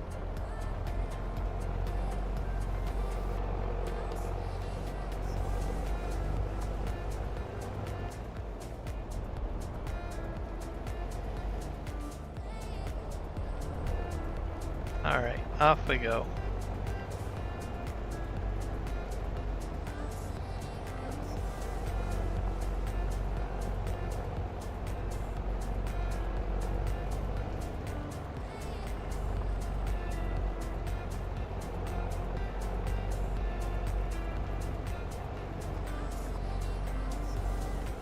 Do do do do do.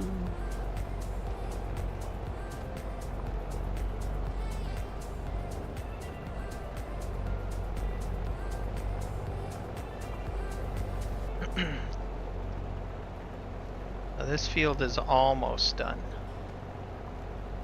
Getting plowed. This one I own, by the way. I'll let you guys know.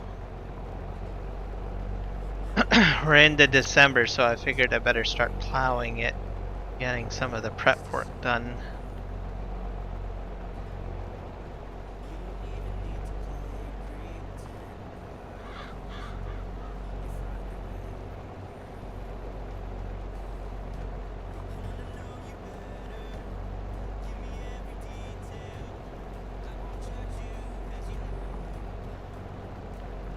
Do, do, do.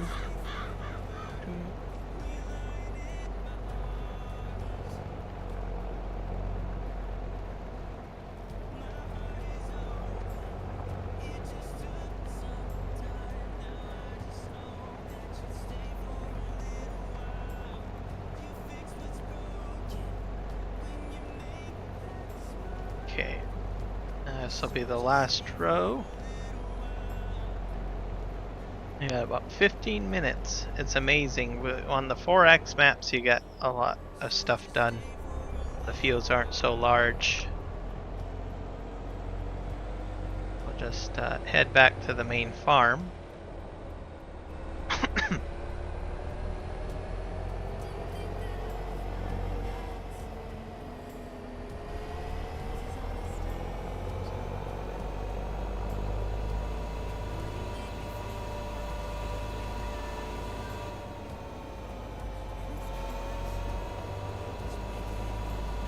Alright, almost back.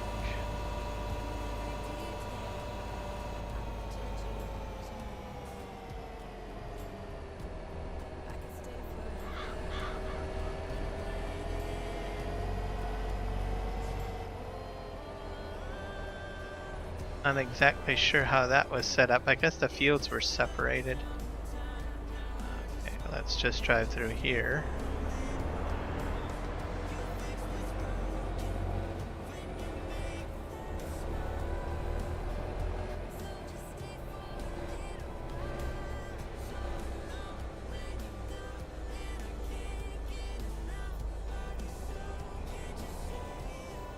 I think I've got a rock picker somewhere around here.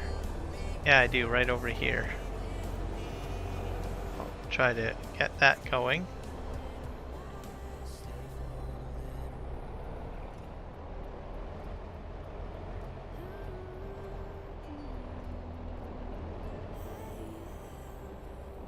There we go. You crashed. Well, there goes your pilot's license.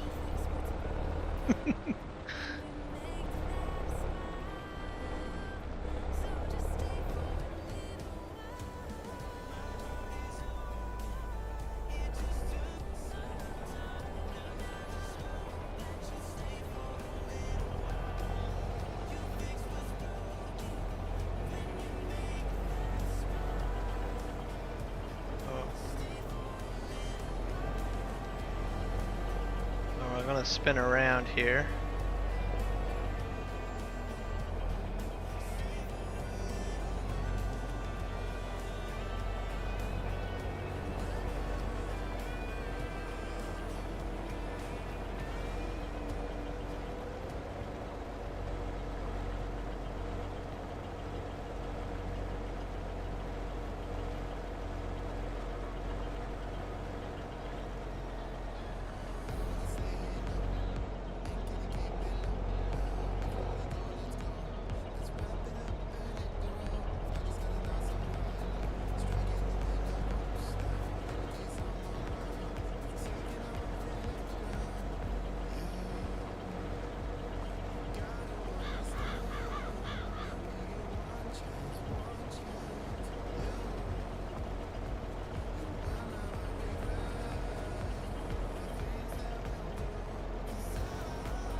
making good progress here. It's gone dark again.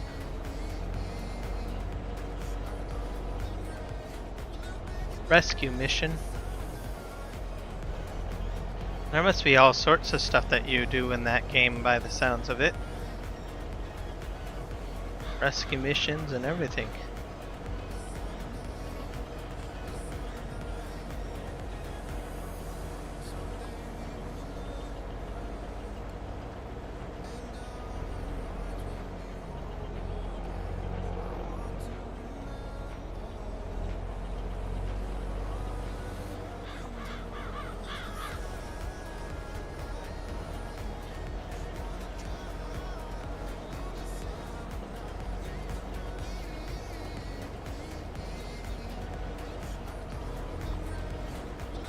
Okay, I will definitely take a look at Discord and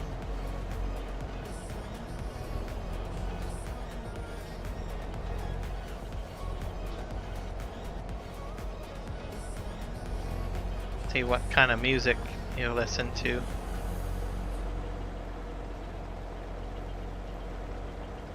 Music is tricky with live streaming because I use a license in order to play music on here.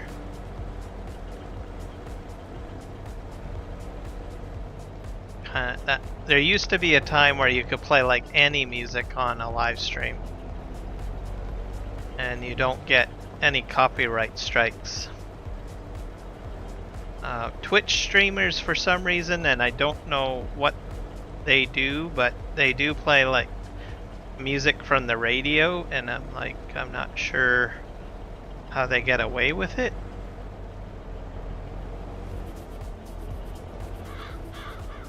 Because I think their rules are also set that you're not supposed to play radio music, but yeah, a lot of them do.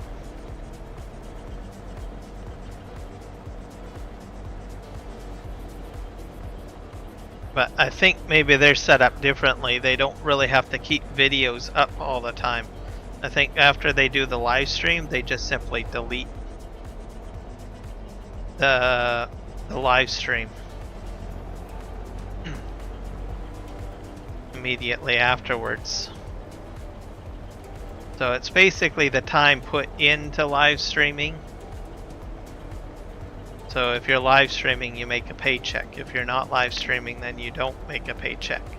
Whereas with YouTube, you can make passive income just from your videos postings, basically. A different dynamic.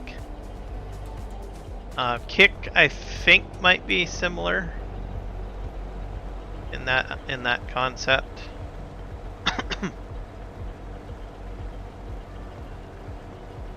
As if there's no video to take down, then you can't really post a copyright strike against a person. I think that's how it works. That how it works, Coyote? That why Twitch people can play regular music?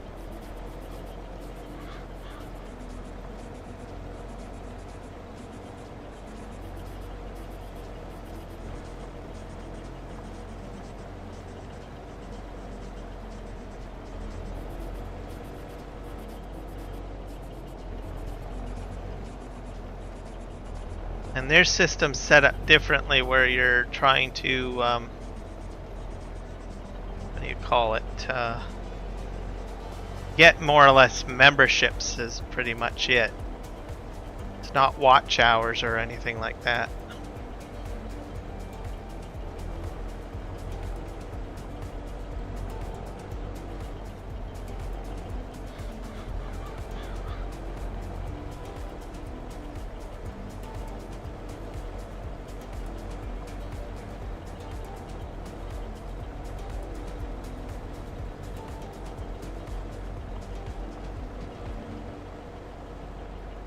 We'll take off another strip from this side. Go. Oh, we got about 5 minutes left, so I'll probably finish off this one field and then we'll end the live stream.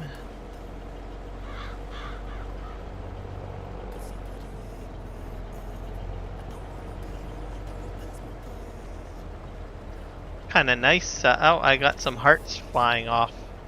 I forgot to turn that off. I don't usually like that interaction feature on. I usually turn it off.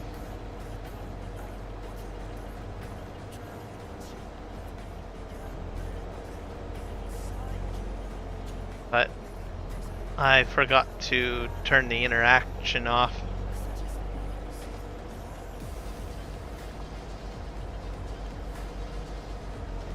It's too bad that it wouldn't show up on the stream. That would be kind of cool. Like, it doesn't show up anywhere on the stream except for in the chat window. It'd be kind of cool if it started raining hearts down the side of a live stream or something like that.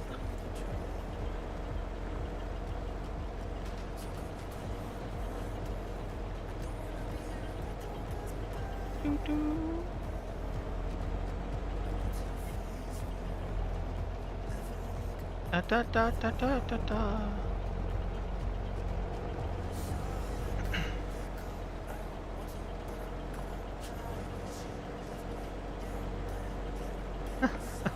I don't even know who's hitting all those buttons. Is that you, Coyote?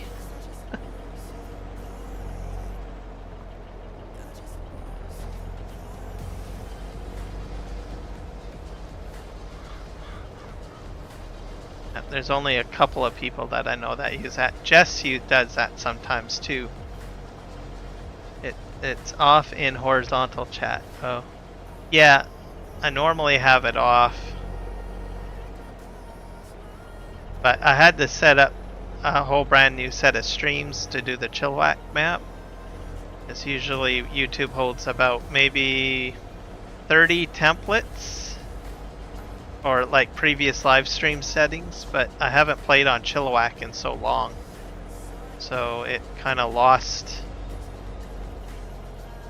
all of my other settings, so I had to start from scratch, and I usually forgot to turn off the interactions. I turned it off on the horizontal, but I didn't turn it off on the vertical. Sort of how it went. I got a in-game and it had a hacker. A hacker in a game?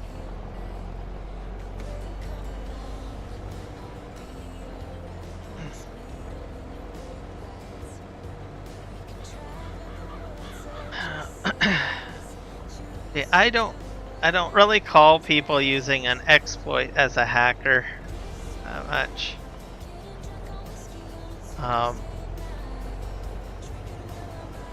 Because generally the game company still has control over the situation, they just have to patch it. And I usually consider hacking more or less hitting vulnerable information like a database or something.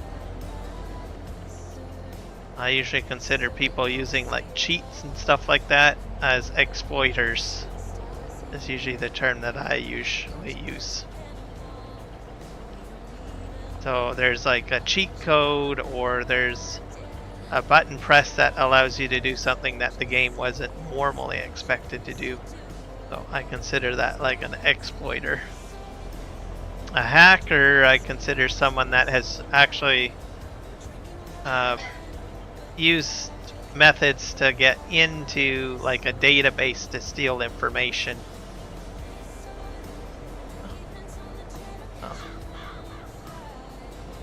No, I mean invisible. Oh, yeah.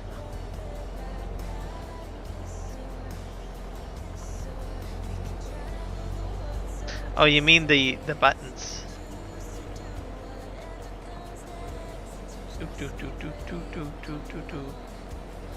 Right, I got one more strip to do.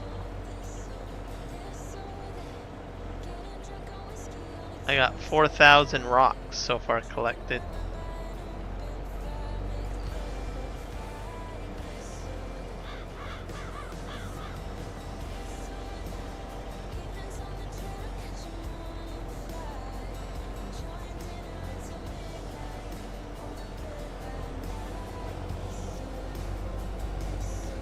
And we gotta take this over to the other field.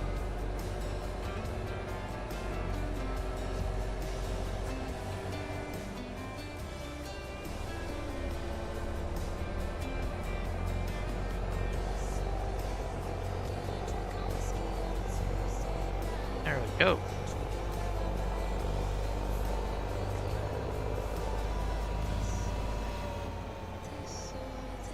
Let's see if I can find where I can park. There's my field. Is that my field? No.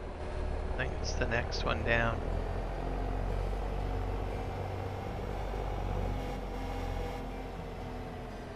I think it's in here. I'll finish up this field real quick. So.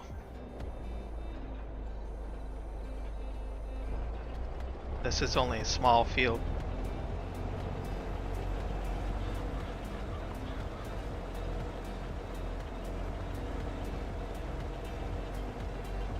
A bit of streaming overtime, I guess.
Do.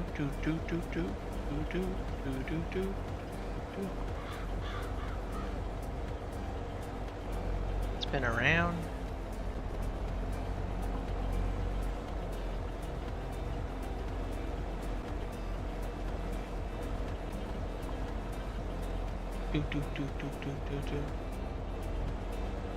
Yeah, definitely like this music.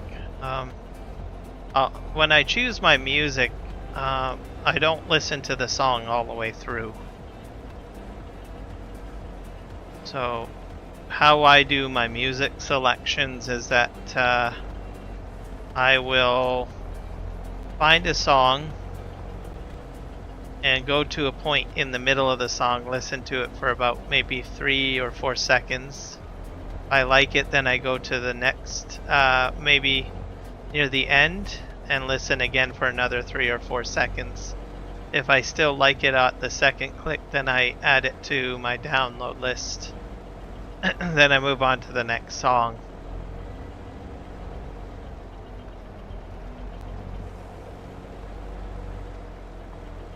And I do it that way because if I can enjoy at least about 6 seconds of a song, then there's a good chance that I'm going to enjoy it no matter what.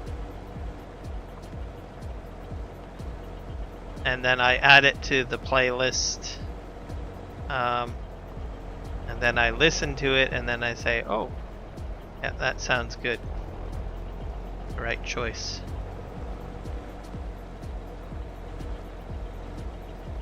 My logic is that if I can enjoy 6 seconds of a song split into different sections of the song, then I'm going to enjoy the entirety of the song.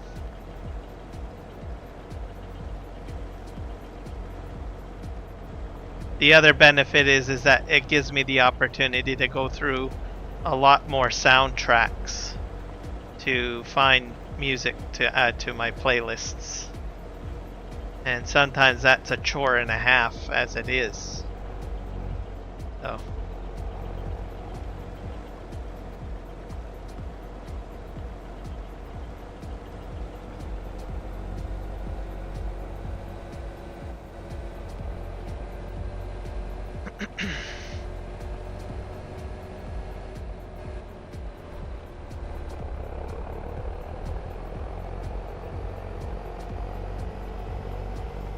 But so far I'm liking the new music that I've added.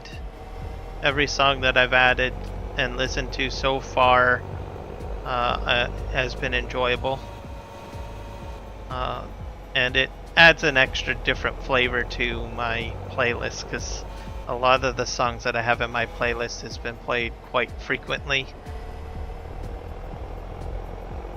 So pretty sure a lot of my viewers are probably like, oh gosh, this playlist again. When is he ever going to get something new added into it?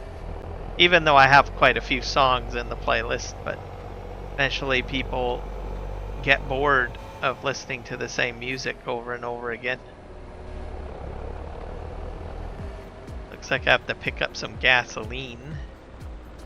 We'll fuel this up.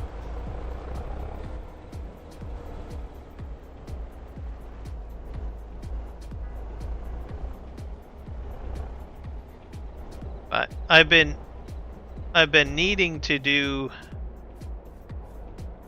how do you say it? I've been needing to get some more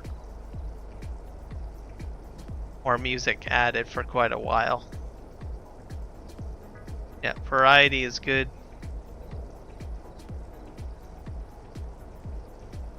I like this kind of, I don't know, smooth instrumental kind of music, like what's playing right now. Adds a different flavor to it.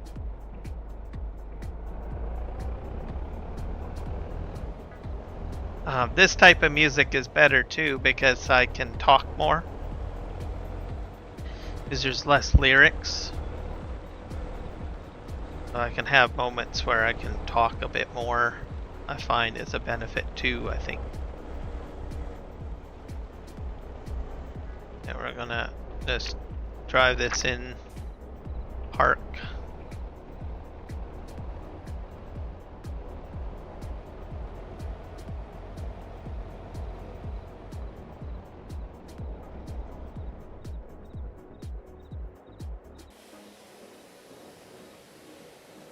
Listening to some of these songs too, I can take snippets out of it for like a video as well. Like this song I could probably use in a video. I don't necessarily have to have the whole track in there. I could just grab a portion of this video and then use it for video editing. Like my current videos have a certain track playing in the background repetitively. So I can do that with these types of songs.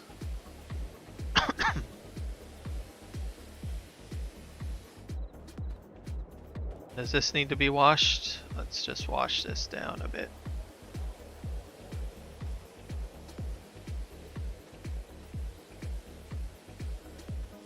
There we go. Let's just go into our animal care and make sure our animals are looking okay. Only got 2 horses, so. Straw level is down again. I do have plenty of food. So we will go ahead and add some straw, I guess.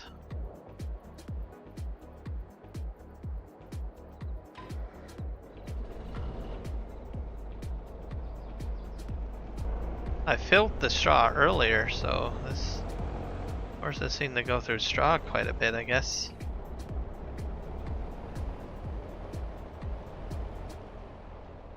I'm gonna have to keep every ounce of straw that I have. I'm kind of afraid to See what cows have for straw.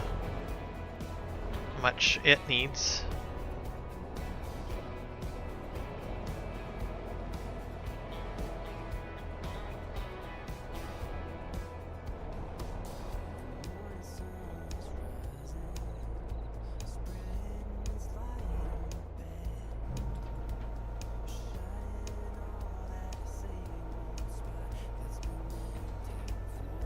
I need a better trailer, I think. I think I'll need to fill this up with more straw though. Let's do that.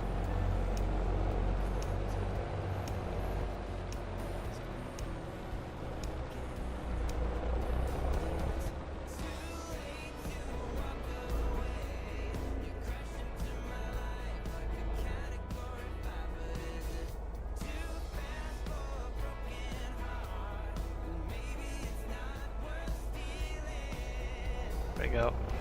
I'm gonna take a load of this over to the straw factory. I'll probably get a different trailer for straw.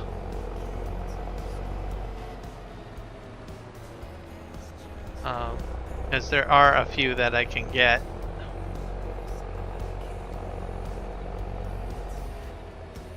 Okay, where's my input? I think it's over here.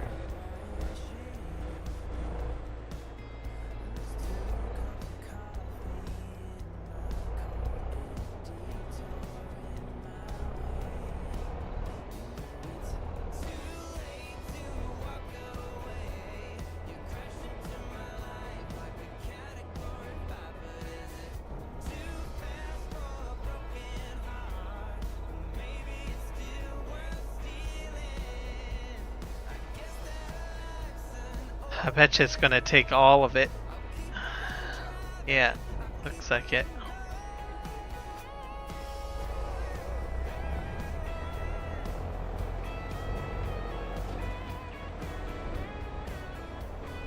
No, because this is a high dump, so this is a little high.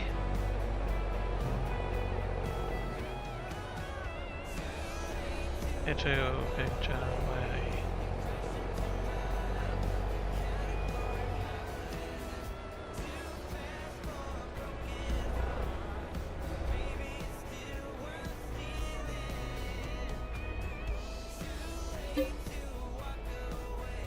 That's lime. At least I have a lot of straw. I got 205,000 liters of straw, so plenty.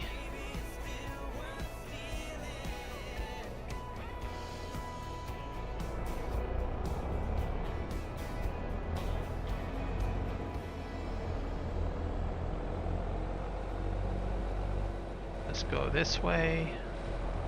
Or I'm gonna park over here.